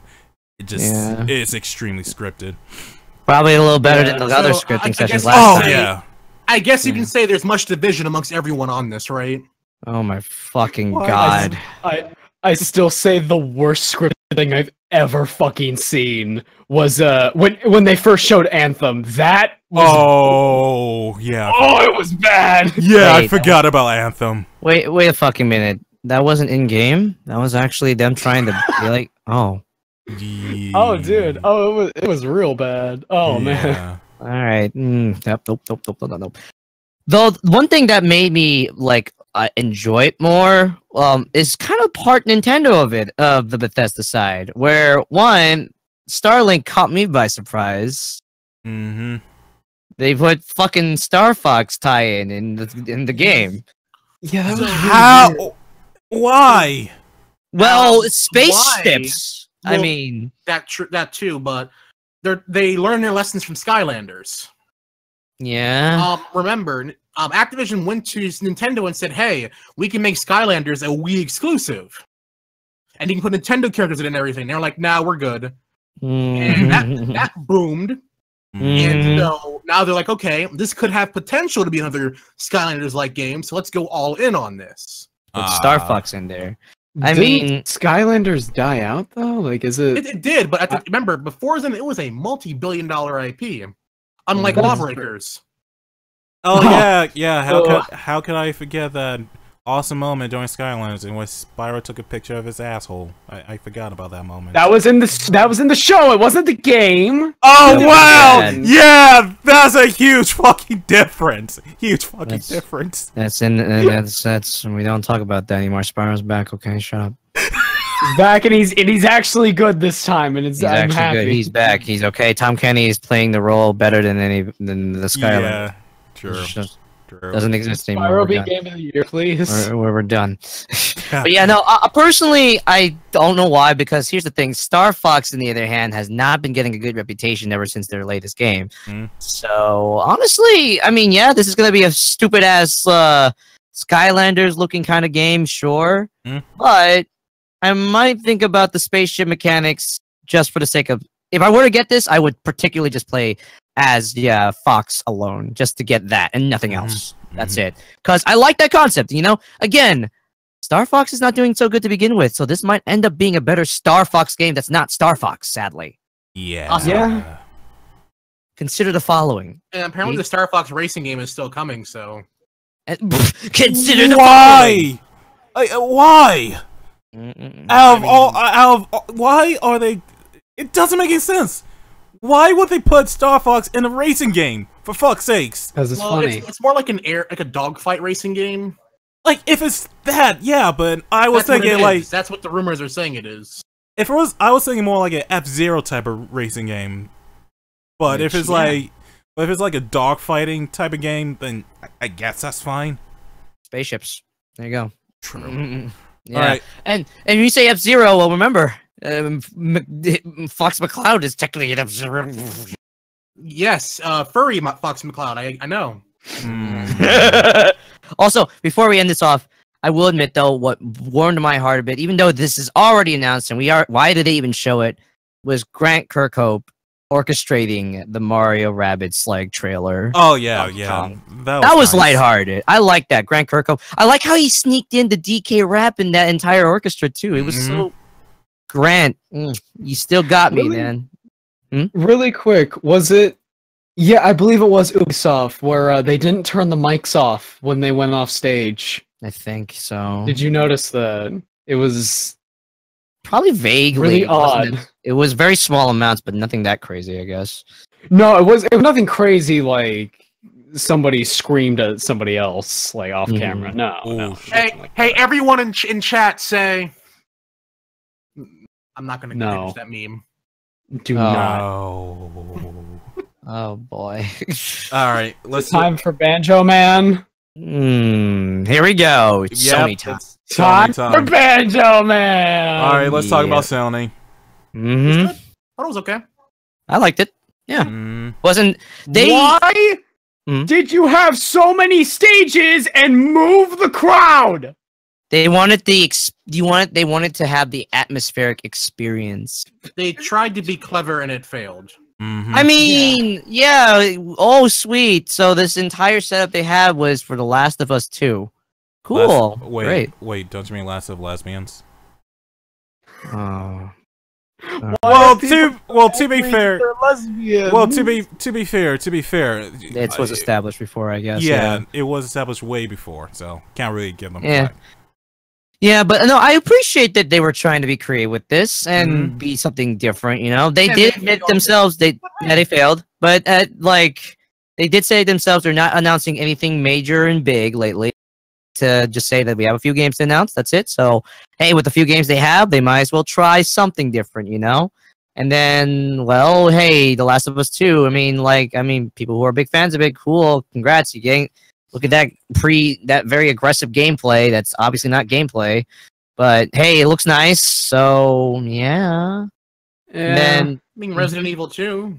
Resident Evil 2 remake. I almost forgot that they announced that a while back, and then they showed like what it looks like. It looks pretty. Yes, I'm not gonna lie.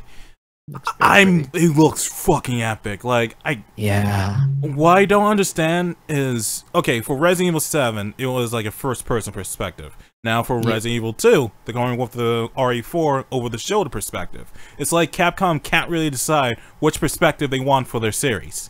Yeah. Well, if I were to put something about that, Leon Kennedy, particularly since Resident Evil 4, capitalized the third-person view. So I think for this decision, for the respect of Leon, they might want to keep it traditional to that, even though it's the second game remaster or something. Right. So, yeah. But holy shit, It this looks game, so nice. this game looks good. It looks fucking scary. Oh yeah. And I'm happy that Capcom is actually learning from like the fiasco of RE6. Like they're just going back to their roots. And even though I'm not really a fan of horror games, I might actually pick this one up.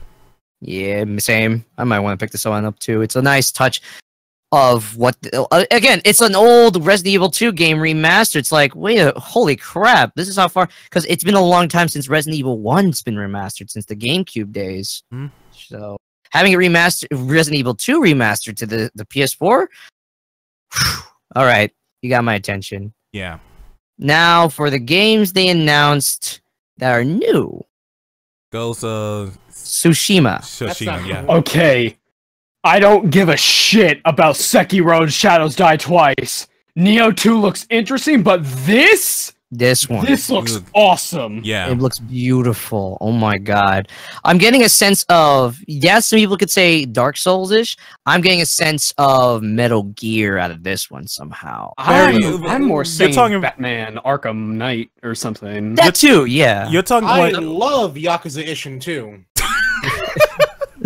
oh, you Gal, you mentioned that because it feels very cinematic, like a Metal Gear game, right? Is that what yeah, it is feeling like that, which I personally like. I like the aesthetic, what they're going for, you know? And because it seems like it's potentially trying to open towards another open world vast of Japan from what it is in the past. So, and given the delivery of that one scene, like, for God's sake, when you saw that scene when they were fighting the swords with the red flower, like lotus and everything, that was beautiful.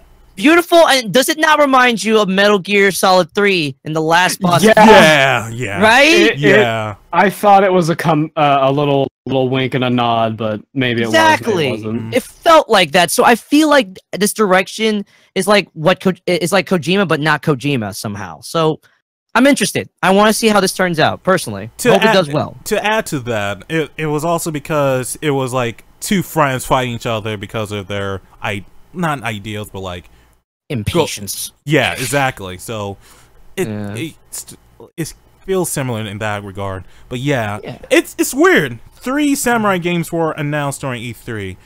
Let them fight. What was it? And yet none were announced for localization. Well, actually, Neo 2's English, I think. No, I'm referring to Ishin. Oh. Gotcha.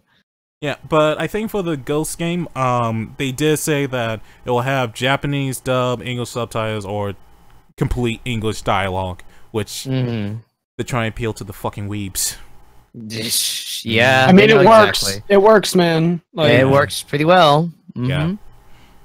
And then the other game involving, it reminds me, it's an Esper story game. The fuck was it called again? Control, yeah, that was it. Yeah, with the psychopath-looking gun, and then the Esper, like, boom, boom, psychic attacks and shit. It looks epic. That's all I can say. It looks interesting. Yeah. Just, I'm hoping it's not going to be repetitive from what it seems like, though. It's trying to go for. Okay, we have to talk about this. What's up? Death Stranding. Walking simulator. Is this even a game? It's a game. I don't fucking know. It's Kojima. It is a fucking game. Kojima, are you just making a movie? Are you making a movie that I have to walk to see the rest of the movie? Do you secretly want to eat babies, Kojima? No. Kojima's like, no, I'm not David Cage. I'm not David. I am not David. What's funny was they showed off a new woman in trailer, and I just remember posting in Twitter, "Hello, new waifu," and then at the end of the trailer, at the end of the fucking trailer, she eats like a bug, and I'm like, "Goodbye, new waifu." Goodbye. No, that's your waifu. No. You're into this vor type stuff. That is I'm not gonna judge you. I'm your friend. No, if that's what you like. That's more power to you. Are you sure that's not a? Are you sure that's a bug or actually a fucking fetus? I don't know. Whoa, okay. So 2 things. 1, we saw a gun. So that makes me think there's going to be some sort of Metal Gear Solid 5 sort of thing. But I think this game is just about delivering mail. Are you sure it's not about delivering corpses? Well, the corpses and the baby, that's also mail if you think about it. No, this is the game of conception. You're delivering the child out of the mother's womb. You gotta deliver the child. I mean, and then at the end of it, you're in a hospital room, you're delivering someone's child. I don't understand what the fuck the game is. Meanwhile, the evil ghost inklings? What? No, I think they're babies too, because they have umbilical cords on them. They're unborn. I don't know. No, here's the thing. Is this purgatory? No, you're a sperm in an egg cell that's trying to be birthed, but then suddenly all the other sperms are very angry at the fact that he's lucky and trying to kill him. Makes sense now. No, now the game is making sense. It's about abortion. No, it's about it's about giving birth. I don't know, but I don't know. Let's consider the following right now, okay?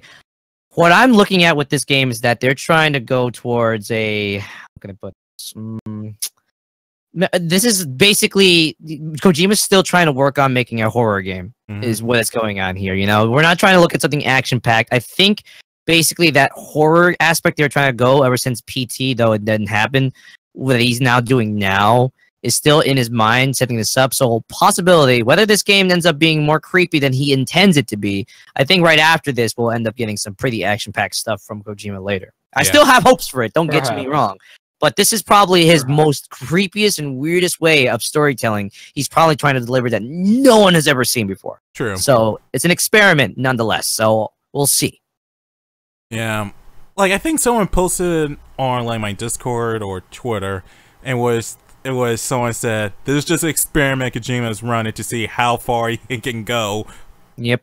Just posting weird shit without actually working on the game. Yep. How many years have we seen this game? Like 3? And we know nothing? Still nothing. Apparently, people have played it. People played it. Mm-hmm. And they said the game will make sense once you actually play it. I doubt that. That sounds... that. Okay. Holy shit. Well, that sounds very... you know what? I'm an open mind. Open mind with this one. I'm looking into it. I'll look into it. It's a turn-based RPG. Oh, no. It's just... worst case scenario, end up being another Last of Us with sneaking mechanics. Yeah. I hope not, yeah. Hope not, though. But yeah, that's... I'm again, open mind with it. Open mind. So it's Kojima. We'll see what happens. We'll have multiplayer functions. How? Nah. How does a game about delivering fetuses have multiplayer? I have a solution to that. It's going to have a Dark Souls bullshit death system where you find other players' corpses or something, or you find their fetuses and then put them into your fetus to make it stronger. Oh boy! You know, I find it oddly weird that now they make the baby mechanic basically it's your partner that helps you. The baby's helping you in the adventure. Does it? Like the concept is that with the baby plugged in and connected with you, it can see those dark, unborn fetus-looking people, and you can try to sneak your way around it because it's visual. So you're using that baby as a tracking device.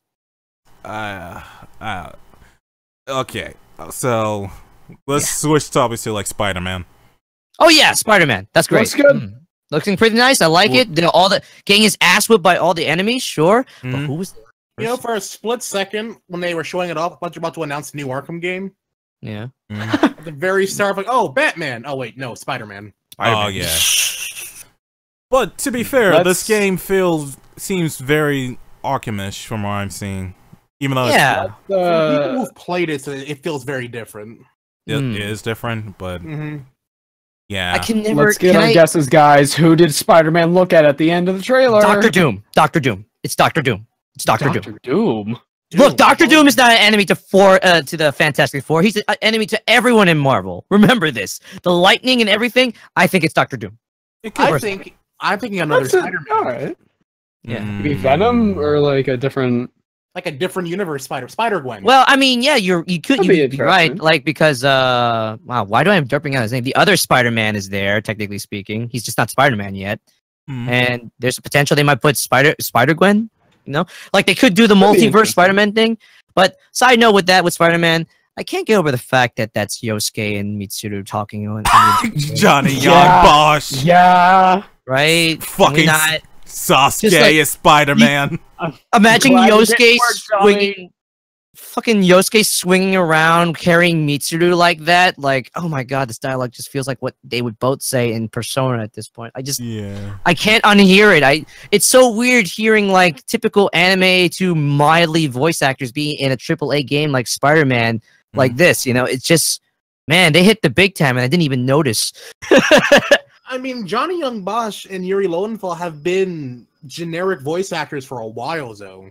Yeah, but in this game, in a game like this, that's so well defined and detailed, it's just so whoa. This feels weird. I don't know why. Wait. Is Spider-Man voiced by Yang Gauch or Yuri? Oh wait, no, Yuri Lowenthal. My bad. Yuri Lowenthal. Lowenthal. That's why I like Yosuke and fucking Mitsuru, because the one in the helicopter literally just. But yeah, all those enemies the enemy designs look nice when I recognize Rhino, Vulture, a Scorpion. It's like, I mean, that could also be Green Goblin from what they were trying to tease at, but then at that point it'll be generic. Why would you want to like tease what the Green Goblin would look like? You know, it could be a different villain. They should surprise us. So I think I want to be an open mind with the Marvel Universe and think that Doctor Doom might have something involved with this somehow. Just cause. That'd be cool. Yeah. I think it depends on who. I think it depends on if Sony has a license for the character. I don't think it'll be Doctor Doom. I think it'll be a character that they have a license for. So Dr. Octopus? It could be Dr. Octopus. I wouldn't put it past him. Like, he is like a Spider-Man villain that used numerous times in the past. My bet, I don't know. I guess my guess is, I don't know. I'm still up in the air about it. I'm not really sure, to be honest. But I don't think it'd be Doctor Doom, because that would require them to like get the license from like Fox and stuff. True, yeah. I think the funniest part of the trailer that's not supposed to be funny is when Spider-Man gets hit onto the ground and then all of the bad guys start kicking him. Yeah. It's just so fucking funny. They just want to vent at Spider-Man for kicking their asses so many times, so now they're kicking his. I really thought he was going to die in that one, honestly. You know, actually, so here's my prediction, right? This might be a Spider-Man game that will bamboozle you to think that that's going to be Spider-Man in the entire game. They'll kill him off. They're going to kill him off midway. No. They will. No. This looks like the first level of the game. From what So, the start of the game, and other gameplay we've seen is like the rest of it. Well, remember, the other Spider-Man is there. Why do I keep forgetting his name? Miles Morales.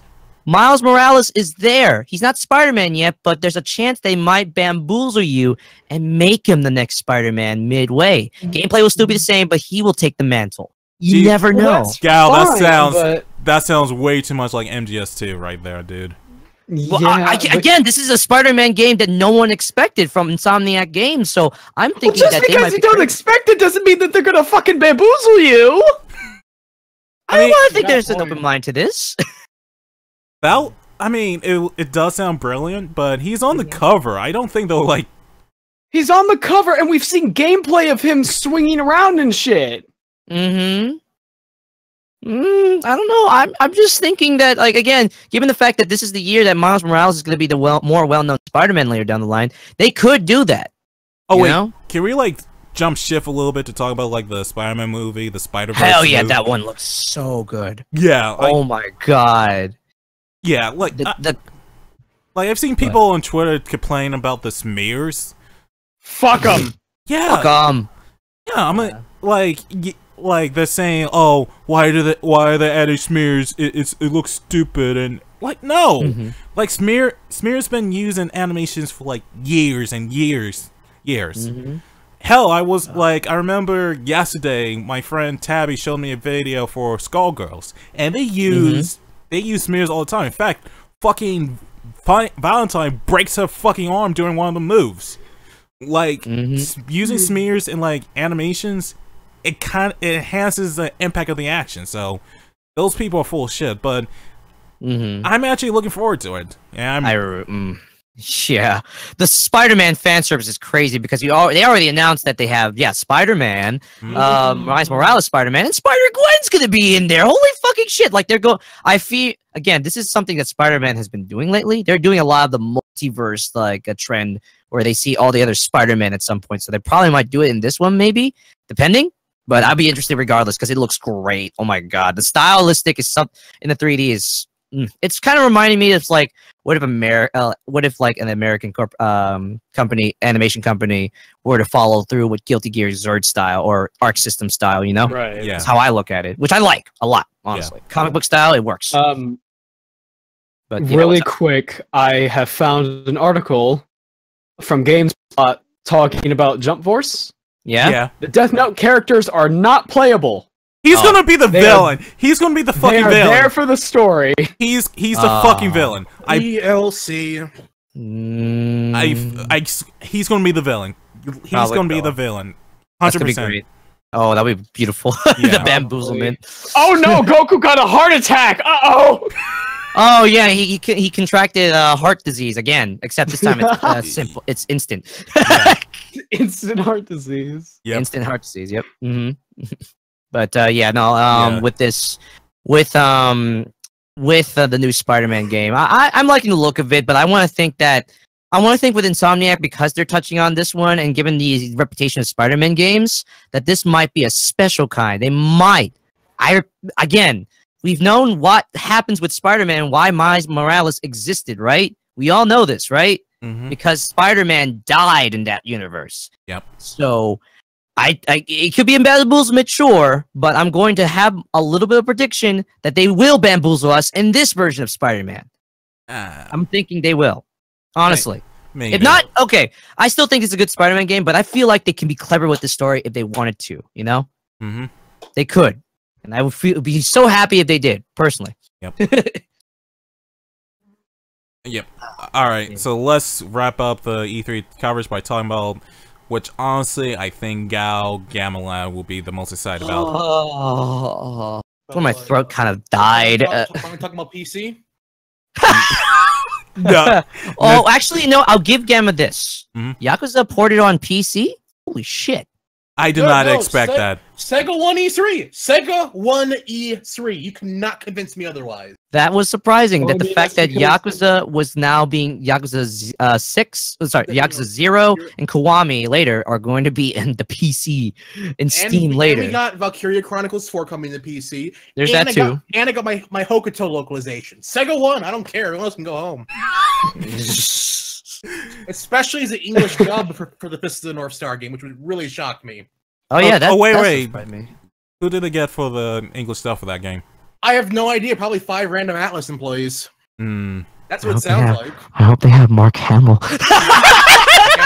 No, the guy voicing Jaggy is just very generic. He goes like, die, Kenshiro!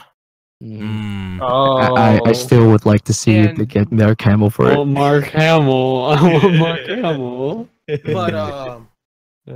But no, actually, the best part was this. It's just that they were repeating the same mistake of the Yakuza 1 dub, is that they're adding more profanity than was actually in the game. Like, the first thing you hear is, like, hey, who the fuck are you? And I'm like, okay, that wasn't in the actual game, but I'll take it. What the fuck? Or, if it's one thing I hate, is these goddamn martial artists. Oh my god. I'm like, trying to make it more Americanized because we constantly swear. Yep. Yeah. I mean, it's like I'm not gonna play the English dub. I mean, the game was made as a Yakuza Fist of the North Star crossover. It's made to be played with the Yakuza voice actors. Yep. But yeah, no. I'd say a PC game is. Oh yeah. We don't even talk about that. That doesn't exist. Yeah. Other than just that ports. That's it. More ports, and then it was alright. And yeah, there you go. Yep. But. Now the real deal. Yep, Nintendo. The meat and potatoes. Time for me to sleep. I'll be back in a bit, you guys. No, I'm joining you. All right. No. You guys come back here. Come back here. Too late. Come back here. God fucking damn it. All right, so. In my bed. All right. But yeah, so. Nintendo. All right, go ahead, Gao. Go ahead, Gao. Okay, like okay, I'll put the bat out first. It was a short conference. It didn't really show a lot, but what do you expect? I mean, to be honest, it's just like, we're here for one thing. The most obvious part is Smash. They've already announced a lot of stuff because they had Nintendo Directs already in the past. So what more can they talk about, right? But with this, oh my fuck. First off, the first game they did show in Nintendo Direct was a new game, which is Daemon Machina. I like the look of it. That's a mecha game. That's a fucking high-action mecha game I might be interested in. It was a good start. I was like, oh, cool. Marvelous is making a new hack-and-slash type game or mech game. Cool. Let's see what else is next. Fucking great. And then And then what was it? They announced the Xenoblade 2 DLC, which is like going back in the past. Personally, I'm interested in that because of story mode. And then they announced the new Fire Emblem game, looking absolutely fantastic. Yep. Oh shit, the Switch, that's fixing it up because DS games are great and all, but this might fix up the cake meat potatoes of the entire series right now. So that was pretty good. They are doing some ports. Dragon Ball Fighters is going to be on the Switch. Yep. Surprisingly enough. That just slipped in. Fortnite. Go ahead. Fortnite. Oh boy. Fortnite. I'm gonna do this again. I'm gonna do this again. Hey guys, let's play some fucking Fortnite again. Jesus. Where are we dropping, boys? Where are we dropping? No, everyone get your Switches right now. Let's go. Let's start. Let's go. Fucking God. It's I'm booting my Switch. Let's go. Oh my Get your butt in this, Mark.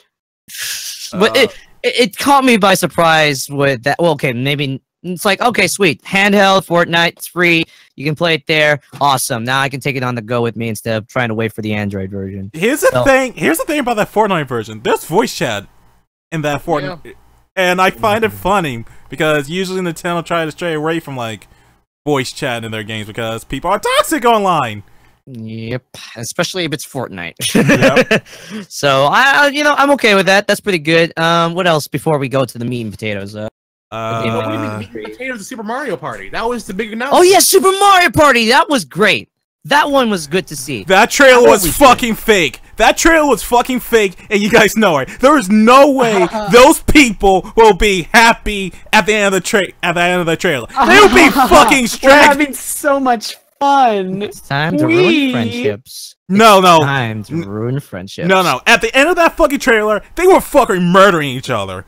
Like, the girl was probably strangling her boyfriend. The couple in the camp that they show in the trailer buried the fucking bodies of their friends. That trailer was fucking fake. There is no way people will still be happy at the end of a Mario Party game. No fucking way. No fucking way, indeed, man. I'm just upset there's no online for classic board mode. Yeah. I'm sleep. Like, I have no friends in my general area to play it with. Yeah, we're gonna have to see what it goes for, but it's a good start that they're bringing back the good old-fashioned Mario Party format that it is that stupid car shit they did in the past, so that's good. And then, yes, other than the Mario Party, and some of the, of course, Hollow Knight and, what was it, Overcooked 2 that they announced, like, oh cool, that's pretty cool, they're putting in the Switch. Smash. Oh wait, no, Pokemon. Pokemon first. Oh, Pokemon? Yeah, Pokemon first. They didn't really show much off of that. Yeah, we already know. They leaked it already, so it's like, we already know. Alright, now Smash. Alright, I'll begin the rant. Oh, my rant? You mean the fucking praise, my dude? Well, no, fine. If you want to rant, why did they dedicate a half an hour to Smash for an E3 conference? Half of that direct. So this is what got me upset. Half of that direct, or that trailer, could have been shown in the treehouse. They're talking about all of the in-detailed mechanics and such. I don't want that in the main thing. I want to see more games. Because they know that in the next Nintendo Direct, they'll talk about the new games later. But this is E3. They've given up on E3 at this point, my dude. If you think about it, like they have their own thing that will hype people up, and E3 is just like, oh, so more people just know that Nintendo Direct exists. So you just like wait for that. Okay, but I'm not the one who feels this way. Investors felt this way too. Their stocks plummeted after that conference. Oh, you seriously? Yes, they dropped by several dollars. Ouch, that sucks. But when it comes to the Smash announcement, Sakurai, on the other hand, has put a fucking he's put a nail in the coffin. This is it. This is the fucking one. It is literally called Ultimate, for God's sake. Everyone is back. He put his money, he puts everything to bring everybody back so everyone can shut the fuck up and have their best version of Smash ever. Excuse me, where's Waluigi? Yeah, we bring that shit. I know you're gonna fucking bring that up, motherfucker. Of course everyone asked that. He's an assist trophy. He's an assist trophy. You can smash the assist trophy too. So, isn't there a screw you guys? No, see ya. The GammaCast is where it's at. You guys suck. Isn't there an image of Sakurai just saying, never ask me for anything ever again? Plenty. Like, I'll be honest though, this is unexpected because, for a while now, I thought that the Smash series, especially when it comes to a new one every 4 or 5 years with a new console, is always in that direction of like, all right, So we're gonna have to lose some characters that we used to hype up before back then, and now get new characters over time because you know licensing can't last forever. No, for the Switch version, he decided to keep the licenses from the Wii U and bring back everyone else and Snake. How the fuck? How the fuck did they get Snake? That's a good question. They just asked. He put a lot of fucking money into that. Just have Konami have Snake's IP into Smash for at least the one game that he was gone for so long. It is a godsend that they did that. I mean, the only difference is, have you noticed so far, is that they had to replace the Kojima icon to a exclamation mark icon, obviously. So understandable. They basically have to announce. They have to accept the fact that Kojima's. So yeah, that's fine. But everyone is back. They're also following a lot of the melee mechanics from what so he's listening. He's fucking listening. And Ridley is showing up in game after mentioning so many jokingly times that he was impossible because he's too big. But he is too big. He's still too big. He's still too big, but he manages to fucking do it. And you know what? That's good. Awful. What? And he looks awful. Like my dude, he's a cheeseburger. Dude, look at it. Fucking, hey, he's ugly space dragon. What you expect? And he's killing your parents left and right. And brutally murdered Mega Man Mario. Can't forget that one. I can't believe Mario's fucking dead. Nah, you had a one-up mushroom. Shit, I can't believe Mega Man's fucking dead. Oh yeah, I got nothing on that one. Yeah. The best part about that reveal is that after they die, Samus stops and goes, they died, didn't they? And then turns around. They fucking did. It's like, yeah. And I love how Ridley's a lot more smug with this one, where he just spins Mario's head like, hi. Yeah. Like, this is the most, like, I say this is the most this is the most, like, I don't know, comedic looking Ridley I've seen so far out of every other iteration. So that's pretty nice of them to do that. But yeah, no, like, I think this one is the meat and cake. Like, they have the right formula since the Wii U version. Now they're putting up all the stops. They're bringing everybody back from games that you haven't seen before. Fucking Wolf's back. Holy shit. Yeah. And they're fixing up a lot of things where, like, when you're getting smashed, it won't be like it won't be just like a slow skyrocket. It's an instant, so you can be smashed. There's like there's limitations to wave dashing and shit. There's so much that he's adding into the game, and how the Echo Fighters is a good answer to all the clones that we end up getting, from Dark Pit to Lucina and now Daisy. Holy shit, Daisy. I know she was just an alternative skin color for Peach. Being an actual character, I'm so happy for that. Holy crap. It's like, hi, I'm Daisy. Now she's in the game. Fuck yeah, same character, but great. They know that they're bringing as much of the Nintendo characters that people love, even the underrated ones. This is the ultimate Smash game out there. And I swear... But does it have Sans from Undertale? Stop! Where's Goku? Yeah. Yeah. You know, there's a picture out there about, like, what about all the we want new characters, and then just the SpongeBob meme, just like, all these fucking characters are coming back that you think that they wouldn't come back. All right. Yep. We're bringing back stuff that you wish they were back to begin with. Here's the problem: they wrote themselves into a corner, though. Why? Sakurai keeps saying this maybe is the last Smash game. No, it ain't. There's gonna be a Smash game after. As long as Nintendo keeps making consoles, there will be a Smash game. They can't cut the roster in the next game. They have to keep expanding it. They have to put their money into it. Smash is the biggest budget game they'll ever have to do for licensing, literally, at this point. Well, no, but I mean, it's like, I'm talking about, like, you know, like when Smash 7 comes out, or Smash 8, whatever Sakurai wants to call it. They gotta keep going. They have to have 80 characters in it. Yep. Well, you know, given the following, it's risk for rewards, and at this point, like, knowing that this is going to be the biggest fan-servicing fighting game out there, that's going to have everyone, and they're gonna do more and more time. Yeah, it might be a lot in their wallet to bring in these IPs, especially the ones crossing over constantly, possibly. But again, it's a big but. If given the fact that it's Nintendo's probably most popular, the sales might in some way make up for it, and probably then some. So, and given the fact this is the Switch, this is a perfect opportunity to have the ultimate version on the best console so far from Nintendo. The handheld, the hashtag, the slash. GameCube? No, We're talking about the handheld / console version of anything, so that way it's more convenient for you than what you ask for. But So, GameCube's a handheld, has a handle on it. man, you're funny. So I completely agree with you, Go, because like I haven't played Brawl in years. I haven't played Smash in years. I haven't thought about Smash in years. But seeing this, I'm genuinely like, maybe I'll give it a shot sometime. Yeah, Can I exactly. Can I add something to the Smash thing? Go ahead.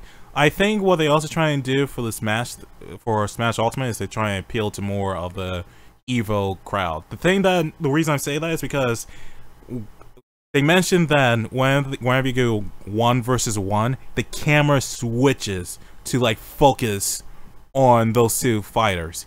Yep. I think they did deliberately just to appeal to the Evo crowd. The Melee crowd, if you ask me. Yeah. If anything. Like they're doing so many mechanics to fix this up. Honestly, I think for a while now, I feel like the couple of Smash games from Brawl to 4 were more or less just Sakurai denying anything that the fans want for a while now because like he doesn't want it to be that game. But then later down the line, realizing that they're still asking for it for years now, he decided to like, all right, that's it. He's unclogging those fucking ears of his. He's finally going to listen to everyone's feedback ever since the Smash ballot. And now he's going to add everything. He's going to fix up everything that the Melee fans want, old fans of Smash Brothers want, and then some. Like, even the final Smashes are just instant. They know that those things are dragged out wastes of time. So now they're a lot faster paced. Like, this is going to be that fighting Smash game that people would probably want for the longest time. Yeah. Holy shit. Hell, GameCube support is coming back again! Can't you believe that shit? Holy fuck. We thought that thing was going to be dead after Route 4, but nope. He actually is going to bring that GameCube support right back, and this time on the Switch. They are fucking trying hard to appeal to the Melee crowd in that case. Yeah, they're the biggest crowd. It's the biggest crowd. It's the most consistently popular crowd for Smash for a long time. Like 4 didn't really make up for it, even though with especially the broken characters. They're still asking for Bayonetta to be nerfed though, so I can understand that. They're gonna nerf her. No. Remember, Sakurai said he saw some bugs. He saw some bugs, so he's gonna fix it. Yeah. No, Bayonetta. Yeah. Well, no, hold on. I'm gonna share this image in chat because this is very accurate. In topics. Look at love. There we go. Oh boy. Oh boy.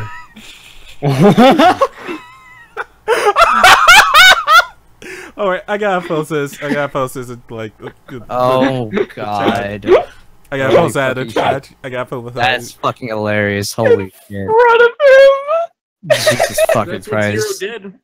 Oh, Saw some bugs and he's gonna fix it. Good. Smart. But yeah, no, I'd say this. I mean, I remember people debating that is this like a port from Smash 4 and everything. At this point, it's like, yeah, it's fucking ridiculous. So who the fuck cares? who cares at this point? It's just the ultimate version, you know? It's a mixture of everything you like the most from previous Smash games and then some, okay?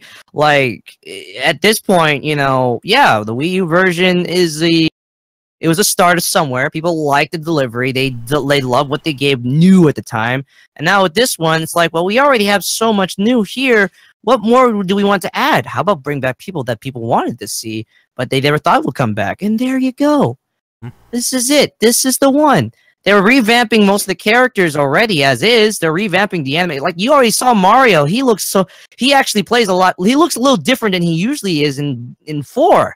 And I thought that was already a change. But hell, that's some difference if you ask me. Like, this might as well be the calling card to Smash being, I mean, yeah, I could say this, but they want more, obviously. They know it's a selling point. But this could be the best Smash game out of all of them. It might, if it's done correctly, while he continues coding and fixing it up, this might, big bold statement, kill Melee. For those who are holding on to it for a while. Well, let's see if Lee agrees or disagree. We'll see. I know. It's a big, bold statement, honestly. But again, this time he's listening a little more than usual.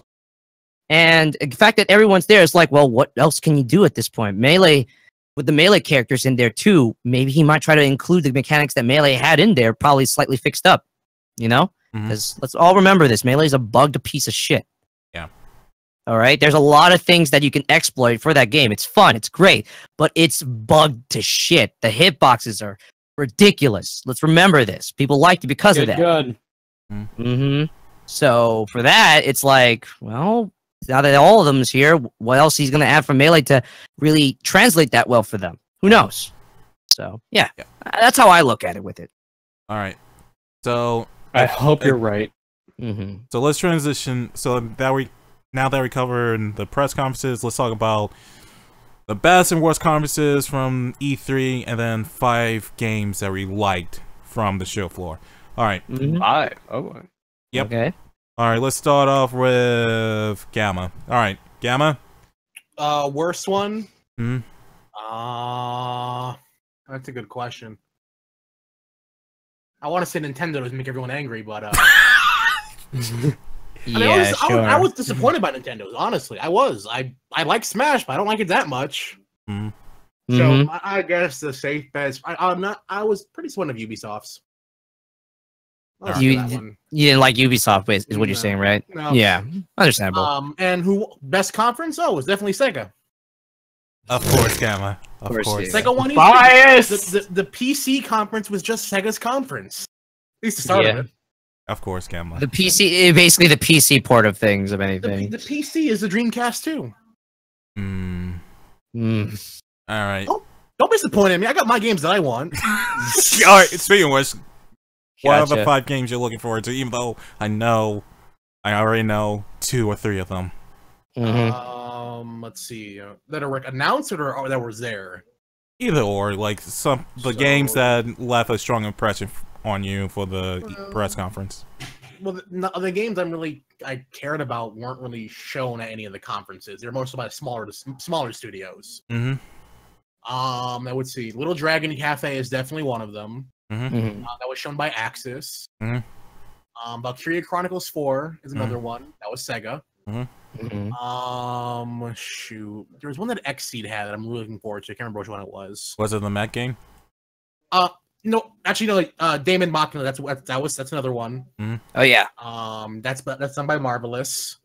And I'm trying to remember. I can't think of other ones because I could say Yakuza 0 and Kiwami, but those are just port announcements. But I'll go with those 2.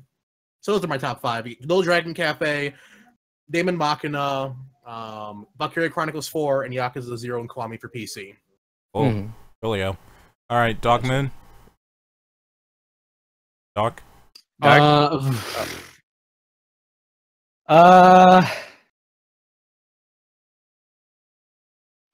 liked Microsoft's. I thought that was pretty cool. But Sony showed some pretty cool stuff too. Just say Nintendo had the worst. Come on, man, you can do it. No, I think EA by far had the worst presentation. Just I didn't say everything EA, about it like was all awful. of us were gonna say EA. If I had to not pick EA, I would say Nintendo because I like Smash. While I like Smash, I like Smash. I don't need 30 minutes of Smash. You know? You guys purposely trying to troll Gal right now? I'm not. I'm very aware. Don't worry. This is our honest opinion. You were disappointed. I don't need 30 minutes of Smash. 20 minutes, 25 minutes, reasonable. 30, a little much. 34? Yeah. Best games? Some 76 definitely. Ghost of Tsushima, Neo 2,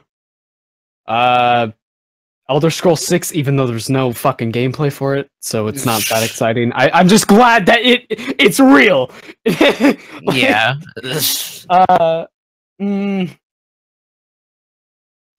Halo Infinite, I don't know, like I'm surprised. I I'm glad that it has the old art style, but I want to see what the gameplay is first. Mm-hmm. I'm excited that they've gone back and they've listened to everybody and not made Master Chief look like a fucking plastic doll. Oh my god. He does. Like In the past, yeah. So wait, to me now? Yep, you. All right. Yep. So for me, look, I guess I'll put it down there. I wonder. I can't hardly guess. Actually, no. Here, I'll put you this: if they didn't cheat it, Microsoft was actually pretty good. Microsoft did a pretty goddamn good job. They're probably the best one so far. If I gotta put my 2 cents on this, and the worst is Square Enix because they got killed. We already know most of this, and it was the shortest, underwhelming press conference I've ever seen. Honestly, I was kind of disappointed about that with like Just Cause and all that shit. And yeah, they had the new game here and there, but other than that, no, nothing much. That was a short, underwhelming press conference out of everything. But mostly with the hype that builds up, mostly I think Microsoft killed it. They legit killed it on that end. You know, they showed games that obviously multi-plat, but they showed anyway. They got people excited for things that should have been excited for the respective press conference. But you know what? They did well, so I'll give them that. Second place would be Nintendo, of course, but I have to give Microsoft this one. So yeah. Oh yeah, five best games. I mean, yeah, I'm looking forward to. Of course, Smash will be one of them. I'm just gonna put that out of the way right now. Damon Machina will be another. That's interesting because of the mecha. I will admit, I will go put Anthem in there. Anthem is in the corner. I'll put that there to be saying I have high expectations for that one because of its concept. Honestly, that's the third. For the other two, particularly, let me see. I'd say Metal Wolf Chaos, if that counts. I guess Metal Wolf Chaos, and for the fifth one, you know what? Yeah, Fallout 76. Nice. Fallout 76. Right. Yeah, I honestly would like. I am looking forward to the cooperative expansion with Fallout 76 that they're going for, and it's in West Virginia. I went to Virginia a few times before, so it would be good to see a post-apocalyptic version of that. So I have hopes for it. You know, even though people are a little bit like dragged out from all the marketing they've been doing in the past, but from what they're giving, especially for an online Fallout game, I'll take it. Yeah. All right. Kids want some nukes. Basically. Yeah. Some nukes for you. Well, but wait, did you say anything, Dai? Gary saying, all right, worst conference, EA, hands down. Well, it's originally I was going to say EA, hands down, but Square Enix, yeah, they didn't really present a lot of stuff, but EA, I just felt like EA was just, it irked me the wrong way with how they presented the mobile game, how they focus on the sports title, even, well, can't really fault them fucking FIFA. Try and hype the shit out of FIFA, for fuck's sakes. Fucking FIFA, goddammit. It's a tie between EA and Square Enix, because Square Enix, again, didn't really present anything new that was already leaked. And best conference, Bethesda, hands down. They were funny. Who was it? Bethesda's press conference. Bethesda's. Yeah. They were funny. A lot of the games I'm looking forward to. They presented a lot of games I was looking forward to, even though they didn't really have a lot of gameplay. And fucking Todd Howard. Sorry, that's God Howard to you. Oh, Howard. My bad. God Howard. My bad. Edgy Howard. Edgy Howard. What you talking He's about? evolved from Todd Coward to God Howard. Yep. Good lord. And as for the games I'm looking forward to, Fallout 76, in fact, I talked to Doc Moon about possibly playing that game together. Kingdom Hearts 3, because I know Kingdom Hearts 3 been talked to death prior to E3, but I don't care. They finally announced a fucking release date for that game. They won. I don't care. I can finally play Kingdom Hearts 3. Finally, after all these fucking years, I can play that game. After a good decade, we're finally getting Kingdom Hearts 3. Yep. Simple and clean. Thank fucking God. Spider-Man is another good one. Fun fact, I actually played the original Spider-Man game on the PS1. Hey. And I'm actually looking forward to this new one. Hell yeah. The RE2 remake, I might actually get it, even though I don't like playing horror games. I really don't like playing horror games. I don't like being scared shitless when I play a game. But the RE2 remake, I might actually play it. And originally it was going to be Smash Ultimate, but I'm actually going to go with the Ghost game, to be honest, because again, it looks very cinematic. It kind of reminded me of MGS in terms of the cinematic levels. Yeah. So I'm going with that. Okay. Alrighty then. So now let's take questions from the live stream audience. Go for it. Yep. Oh man. Ah, boy. Ask me about Code Vein so I can scream about the PC port that I need. Weren't they showing Code Vein footage on the Twitch E3 not too long ago in the middle of it? I think They were. Actually, they were. I saw it. And they were fighting this giant Vocaloid Miku monster. Oh wait, Gal, we got a good question. I like the sound of that. Oh. Gal, we got a good question for you. Gal, what's your ultimate main going to be? Sadly, that's the most obvious for me. Ever since it was before they even announced the roster, I'm going to be Inkling. Ever since the Inkling was even announced for Smash, that's going to be my next main. Immediately. Like, it's been Mega Man since Smash 4, and now it's Inkling for this one. So I got two mains over there. I might think about Ridley as well, since he's relatively new too, but mostly just Inkling. I want to try and master the crap out of that one. Gotta represent for Splatoon, you know? Right. Oh, I forgot to mention about that. Actually, go ahead. Actually, if you don't mind me saying this real quick. Go ahead. Splatoon, they just released the Octo expansion yesterday night. And I got a chance to play that for 3 hours. That shit's gonna kick your ass. Do not underestimate that thing. That's a $20. My friend just beat it in 4 hours. I know, it's gonna kick your ass, and they're all probably for people who are like veterans and shit. But either way, don't expect any sort of easy leg wave. That's for certain, okay? If you know what you're doing with Splatoon, you gotta pull off all the stops with this one. It is not easy, all right? So it's something that I'd say, like, oh, I expected it just like story mode, story mechanics. Now they put some puzzles in there, pretty decent, and honestly, and I'm not even kidding with this one, probably gotten me frustrated and angry a few times before. So I don't want to hear jokes about it. Honestly, that shit gets me mad sometimes. Yeah, we actually have a question for Gammalad, even though I'm already posting the video in the chat. So nice. Okay, there's your answer. There's your answer. What's the question? What does Gamma think about Yakuza? I just posted the video in the chat. That's your answer. Yeah. Like, Gammalad is such a big fan of Yakuza that he actually gave up Neptunia for it. Listen, I'm telling you, Cosmic Hero, you jump down in the depths of Neptunia hell, beat the absolute shit out of every single Neptunia character, and just dragged me out of there. That is what happened. That is what happened. Shit. Jesus. Nice. And I've not gone back since. I still play Neptunia because I still have to review the games. Yeah. And they're still okay, but I just don't ask me to ever binge them ever again. Nah, I get you, dude. No worries. And when after the next Neptunia game comes out, you're gonna have to do that one too. I still have to review V2R because a Compile Heart just announced a Falcom collaboration. So now the Falcom review. Actually, there's like a follow up to his question. I meant what's his thoughts about Kiwami 2 and Fist of the North Star? Oh, okay. Well, I didn't know I became Dark Moon. That's pretty interesting. Okay, Kiwami 2. Well, let me start with Fist of the North Star. Fist of the North Star. I'm really excited for that. What? You know, what the hell? Localized. Oh, It's crap. blue screen. That's why I said I became Dark Moon. Oh, no. Yeah. Let's see. All I hear is a single note of cow. That is the last thing he heard before he died. Ooh. That is something. But anyway, yeah. So I'm excited for it. I'm still a bit iffy on it. I imported the game earlier this year from Japan, and the gameplay is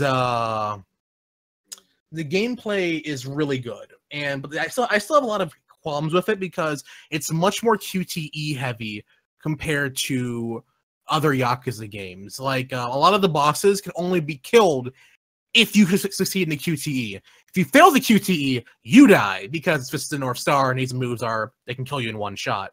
Kiwami 2, there's a lot of controversy about that game for dumb reasons. I've imported that as well. It's an amazing game. I can't wait to, actually understand what's happening. But yeah. So yeah, I'm excited for both of those games. All right, yeah. we got 2 questions. Oh yeah, are you guys interested in that Neptunia RPG coming to the Switch? No. Next question. Nah. We've talked about it the last time when it was bringing leaks up. I'm not interested. Yeah, I mean, I'm most likely going to stream it. In fact, I stream most of the Neptunia games, but yeah, I'll most likely be streaming it. But I don't know. I have low expectations for it. Very low. I may review it. I don't know. All right, next question. You guys got me to get Yakuza 0, and I loved it since. My question is, what games/series did you like or a friend get you into? So, is it my time to tell my story about how I got into Yakuza? Yeah, share it. Okay, so before 2015, I had never heard of Yakuza before. I mean, look, I've heard of it. I always thought I always got it confused with Shenmue and Yakuza. I always got them confused. I got an email from Sega saying, hey, review codes are now available for Yakuza 5. Fill out the survey to get yours. I was like, I never played Yakuza before. I don't really know about it. So I asked my senior editor, who plays a lot of niche games, more niche games than I do, and I said, okay, do you know much about Yakuza? I want to, do you want to review it? He says, nah, but I have another friend who is really into the series, like die hard and hardcore. Talk to him about it. And then he showed me all this information, all these videos, and I just like, wow, this series looks great. And I requested my review code of Yakuza 5, and I loved it ever since. And that's how I became a super fan of Yakuza, and the ironic part is he hates the series now, so go Damn. Actually, I got an answer to that question. Gammalad actually got me into the Yakuza series. Like, I think it was like during, the podcast we did with Lee, in which you mentioned a lot about Kiwami, and you actually gifted me Kiwami. I actually started liking the game. I mean, I beat Kiwami during the stream, tried stream 0, but not a lot of people were interested. Going to get Kiwami 2, but yeah, Gammalad, you got me into Yakuza series. I'm doing my part. For me, like a game that we got into because of someone that you or something was, right? Yeah, but someone else, yeah. All right. Well, this one, I think this is the one I could genuinely say it got me into it. Chris, Ms. Cry, and Charles got me into Monster Hunter once Worlds came out because, generically speaking, because like I always wanted to touch on Monster Hunter for a while now, and it wasn't like a good introduction for a bit since the 3DS versions were a little bit not my particular cup of tea. But ever since Worlds was announced, and then I managed to get my hands on it and played it with my friends.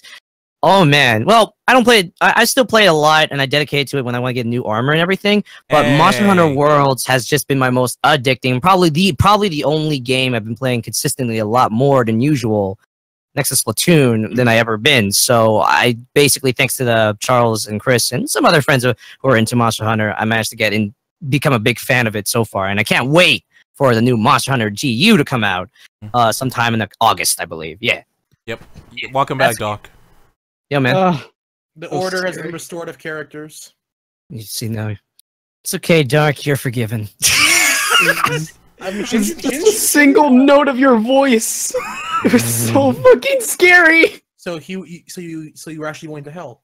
I was banished to the Shadow Realm. You're banished to the MILF realm. Listen, we're not talking about that on the podcast. Okay? Oh wait, this is a good question for you, Doc. We were talking about games or series that a friend got us into. Do you have any games or series that someone you like or a friend got you into? Dark? Dark? The blue screened again. Dark? No? Is it happening again? Is it happening again? Oh boy. Okay. Wait, I see a green. Oh. I think he's technical dead. difficulties. Yep. Ah, crap! I knew this was gonna happen. Yeah. I knew Dark was going to go this far. After denying it, he could have accepted the MILF realm that he was going to go towards. But He could have accepted it. He could have. he could have accepted it. That's what happened. Now he's All in right. it. But yeah. I will be right back real fast. All right, Okay. man. All right. But yeah, what's up? Okay, so I guess we can transition to the next question. Mhm. What are your thoughts about Arc Systems and Trigger announcement coming eventually? Arc Systems trigger now. Oh, the potential Kill Kill fighting game? Yeah. Yeah, I've heard about that actually. I think it's. I have a very good hunch that it'll be and Darkest Dead. Yeah, I have- probably in the screen. But go ahead. Yeah, I have a very good hunch that it's going to be a Kill fighting game. A very, very, very good hunch. Here's a couple of things I'll consider if it was announced that it was going to be one, because I think we were talking about before. It's like if they announced it was going to be a Kill fighting game, why didn't they show it in E3? Was it? Yeah. Yeah, we were talking about that. And I'd say again, my rebuttal will come towards more of what happened is why would they show a lot? They don't really show a lot of anime games with E3 nowadays, other than maybe like Tales of Vesperia and Kingdom Hearts. Probably, I think if it comes to a Kill game, they would probably show it in the Tokyo Game Show, which is around like what, September, right? Yeah, September. So like it's more appropriate because yet they haven't announced if it's going to be an American release or a Japan only release, and then American later. And not even if they were to announce it in E3, that means the dubcast probably have already been established, which means if Eric Mendez reprised a role as Ryoko, because it's all that issues of trying to get everyone back for that game. So I think personally, for a Kill fighting game, typical at best, there's going to be a lot of that. But for an anime series, I understand it. But I just hope it doesn't lead towards what happened with Nanatsu no Taizai. That one flopped miserably, sadly. Yeah. You know what I'm talking about. But I'm fucking hyped. Like, if they do a Kill fighting game, like, the question is, actually, Arc Systems haven't really done a 3D fighting game before, so I don't think it'll be. Wait, Arc Systems? Yeah, Arc Systems is going to. If there is a Kill fighting game, they saying it's a Arc. It will be developed by Arc Systems from the rumors, but. Oh. Well, who did Dragon Ball Super again? Arc Systems. Sorry, Dragon Ball Fighter. Arc Systems. Yeah, right. Arc Systems. Okay. Ooh. Okay, look. Well, then again, I think I know how they're gonna do it then, because I remember not too long ago the Little Witch Academia game just came out on Steam, and the stylized they have for that is all trigger based, and looking how that turned out was really nice. So I think they might do it in that style as well for Kill, and then become more action packed, so they can be experiments with all that shit. Most likely. Yeah. I can't imagine them pulling off like a Guilty Gear type of look, to be honest. Oh yeah. They have the formula to do it anyway, so I feel like they will, especially. Yeah, but holy shit, I'm personally happy that Trigger is like handing out the allowing people to handle the licenses. Yeah, I'm just hoping that one of these days, even though let's be fair, this is not a Trigger license, but it'll still be good. If somehow Platinum Games got the license to Gurren Lagann, that'll be epic. I actually, if I were to put for Gurren Lagann, if for you, man, I wouldn't think it would be Arc System, but it would be Bam Presto that will handle that. Because they're the ones that have been handling the Super Robot War games for a long time, and that's why they've been putting Gurren Lagann in it. So if they were to be doing another fighting or Gurren Lagann based game, it would be both Arc Systems and Bam Presto crossed over. Right. Because it's mostly Bam Presto, but holding on to that license for a while now. Been doing fairly well. The new Super Robot game that came out, really nice, honestly. Yeah. Oof, so good. Right. Yeah. Alright, so do we have any more questions for the chat? No, I think that's about it. So we lost Dog Moon. He died during the MILF raid. No, the MILFs dragged him back into the Shadow Realm. Yep. Yeah. They had more cookies and milk to give him. No. Oh my goodness. Yep. But yeah, no, that E3 was definitely great this year. I still say it was pretty good personally. I liked it, and I hope to see hopefully more next year would be just the same. Has some energy in it. I don't know. It wasn't bad, but it felt very underwhelming for me. Like, a lot of the big announcements were leaked on Twitter weeks prior. Like, you mentioned about the Fortnite and Dragon Ball FighterZ. That was leaked on Twitter a week before the Switch, the press conference for Nintendo. Really? It was I did not see that. Yeah, it was leaked. Same thing with Fallout 76. Well, to be fair, the leaks for Fallout 76 were kind of not consistent for the most part. Like, people were saying it was a battle royale, it was going to be a Rust clone, or whatever. But I don't know. For me, I felt E3 felt very underwhelming for me. And I just hope that next year there'll be a tighter lid on the leaks, and we actually get some more games. My prediction for next year is Sony will announce the PS5, or we'll start seeing Microsoft or Sony talk about the next generation of consoles. That's is next year a good year for it? Really? I'm just wondering. Yeah, because the cycles usually only last about 6 years. Yeah. Oh, okay. Damn. All right. Wow. Yeah. Down to that point now. Yeah. Oh shit. All right. Before we end the podcast, we're going to briefly talk about what we have planned for June through July. All right, Gammalad, what do you got, man? Just trying to grind more on YouTube and hopefully just keep growing. I have a lot more commentaries, reviews, other projects planned that are coming up. I got a pretty big Let's Play project in the works that hopefully I can get started if a certain PR company can respond to my emails. I'm currently still hunting for jobs. The job I applied for at the library and got an interview for turned me down. It was the worst because they said, "Oh yes, you are qualified for this position. You'd be a great fit, but we're not going to pay you $14 an hour." Ooh. So we went someone else. So I've applied for IT at the Rock and Roll Hall of Fame. So maybe that'll work well for me. But yeah, it's just going easy. All right. Yeah. For me at the currently right now I'm still doing some streams because with Splatoon's Octo expansion because I do want to continue with the game now that there's like with 80+. I'm almost near done with it myself. I have the 2 unlockables for it, but of course, even though it was at midnight, I had to rest up. It was a little bit frustrating, a little bit. So I'll continue with that. For next month, as I still announced, I am still currently going to Anime Expo around July 4th to the 5th, around the first weekend of July, later for the next 2 weeks. So I won't be as super active. I'll still be as active as I can, but streams will be hold by then. So I'll just stream as much as I can for this month till next month hits.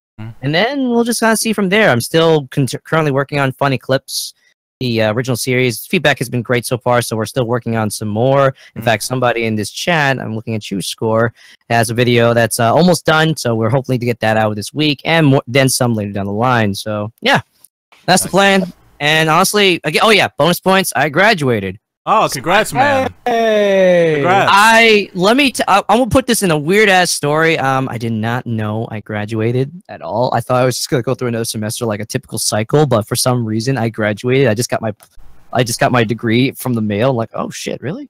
Lucky. Nice. Yeah, so it was just weird. Like, okay, I took my classes. Seems like I had the prerequisites all set and done. It's weird because I thought I had to take some sort of like computer class or what have you to do that, but nope, I'm all set. So I got my BA. It's something. I mean, like honestly, college wasn't really the thing I was looking towards 100%. But hey, I got a degree. It appeals to something, I guess. So I got that. I'm graduating, so I gotta have a lot more free time than usual and try to focus on my future plans a lot stronger now that I graduated. So I still got another 2 or 3 years. Oh, good luck, man. Yeah. I mean, I could knock it out in a year and a half, but I would actually have to do like 6 or 7 classes a semester. Shit, man. I've done that before. I'm a weird person. I actually enjoy college. So if I didn't have my current job, I would easily take 6 or 7 classes and just focus on school. But they're expensive, though. Yeah. I'm guessing. Yeah, I understand that. So, yeah, we'll see how it goes. Well, the future says something wide range. Hopefully it goes well for me now that I got this degree. So, that's the plan. Dark, are you back from the MILF realm? Yeah, he's back from the MILF realm! So there he is. How much milk can I make you drink? How much? I'm not talking about that. to like. I mean, no, I heard you were drag kicking. I'm spinning not the mill from. You're like talking about that. Not again. I would fucking love if someone did a fan art of Dogmoon just being dragged by a bunch of MILFs screaming. I wouldn't be screaming, but I mean, I don't know if you see what they're gonna do to you. You'd be more embarrassed from the public seeing all this. yeah. True. True. All right. I'm just gonna play dress up with you. Well, go ahead, Dark. Well, what's your plans for the future? Well, show you that for the next month. Yeah. Well, basically, we got a project done that will be out either Sunday or Monday, which is very looking forward to that. I'm waiting. Yeah. Yeah, but that'll be fun, and right after that, I'll probably get back to scripting and starting to edit, or well, not edit, but get together Overlord Abridged Episode 2. Hey! Nice, dude. Hell yeah. So, it's the one thing people have been asking about for the past year. And was that also, by the way, was the name change? Did you make the name change official yet, or no? No, that will occur on Saturday. Oh, okay. A day before the video's uploaded. So, I mean, would you be comfortable to mention that, or you want to make that surprise still? Oh! I don't care. Okay, so go for it. Yeah. What is it? It's we're changing it from Team Daiguren to Numbskulls because, I don't know. I don't even remember the conversation that spawned that name change, but I remember it just happened, and we just. Part of me thinks that you want to try to be a little bit less copyrighted as possible than Team Daiguren. That too. That's a good reason as well. Yeah, so Numbskull sounds like a much more original team to work with, especially. So I understand that. I just hope there's not a lot of confusion. That's my biggest worry at this point. Gotcha. I don't think there will be. I know Daicidia changed his YouTube channel name from Daicidia to Gravel House, so I don't think there'll be much of a problem. That's fair. And for me, the animation for Gambino should come out this coming Monday. I used a bunch of janky models in my opinion, but got the job done. Small world though. Yeah. Yeah. Holy shit. We were talking about it earlier in the podcast. Selling merch again on the Teespring account. If it's not next Saturday, it'll be the Saturday after that. I'm still teaching myself Blender, which I'm honestly proud of the progress I'm making. Like, I feel like for Blender, I have more freedom in what I can do there compared to SFM. Like, for example, I feel the way that Blender handles curves, animation curves, is a little bit more calmer compared to SFM. Like, for example, when I create like an animation in SFM, like I put a keyframe in one location, then I space it out by like 24 frames. There is this huge overshoot, and then you have to clean that up. Oh wait, it looks too clean, so you have to clean that up. It's just aggravating. For Blender, there's not really much overshooting, which means that you have more control of how your parts can move in your animations. Also, I'm looking into like a toon shader for Blender in order to make my own animus. So, looking forward to that. Nice. Yep. And the other thing I'm planning to do in July is Shonen Jump Month. I've been playing this since March. I have 4 main parodies planned for Shonen Jump Month. I have a collab video I'm doing. In fact, Gal, Dogmoon, Gal lent you voice. I talked to Dogmoon about it a few hours ago. Giguk is lend his voice. Lieutenant Eddie, several of my friends lend the voices about it. Hope to get that out. I'm also trying to work on. I worked on 2 short parodies, like the My Reaction When videos I work on. I worked on 2 of those parodies. I'm trying to work on My Reaction When Fits of the North Star parody for the month. So I've just been planning that Shonen Jump month out, and I'm really looking forward to the month. Nice. Anyway. I'm looking forward to that Shonen Jump one though. That sounds like a that sounds like a thrill. Hell yeah. It's gonna be good. Awesome. Perfect timing too. Yep. Yeah. And that's it. I want to thank all my friends for participating in today's podcast. Gammalad. Yeah, it's been a pleasure. Dogmoon. End my suffering, please. Look, dude, you haven't. I don't understand why you complain about the MILF realm. I totally want to be in the MILF realm. I don't, because it's embarrassing. Shut up. Dude, come on. No, we are not having this conversation. Dude, there's nothing. It is the end of the podcast. Guys, no, it's Dark Moon. It's too late. Gao? It's too late. Nope. Gao? Late. Dark. You know. We are not having this fucking conversation here. Dark. Too late. You're gonna be Norded. No! And Gao.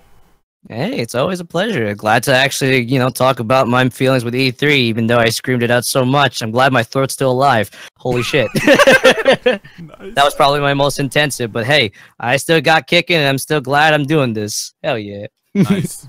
Well, that's it. Thank you guys for listening, and I hope you have a wonderful day and night. Laters. Yeah.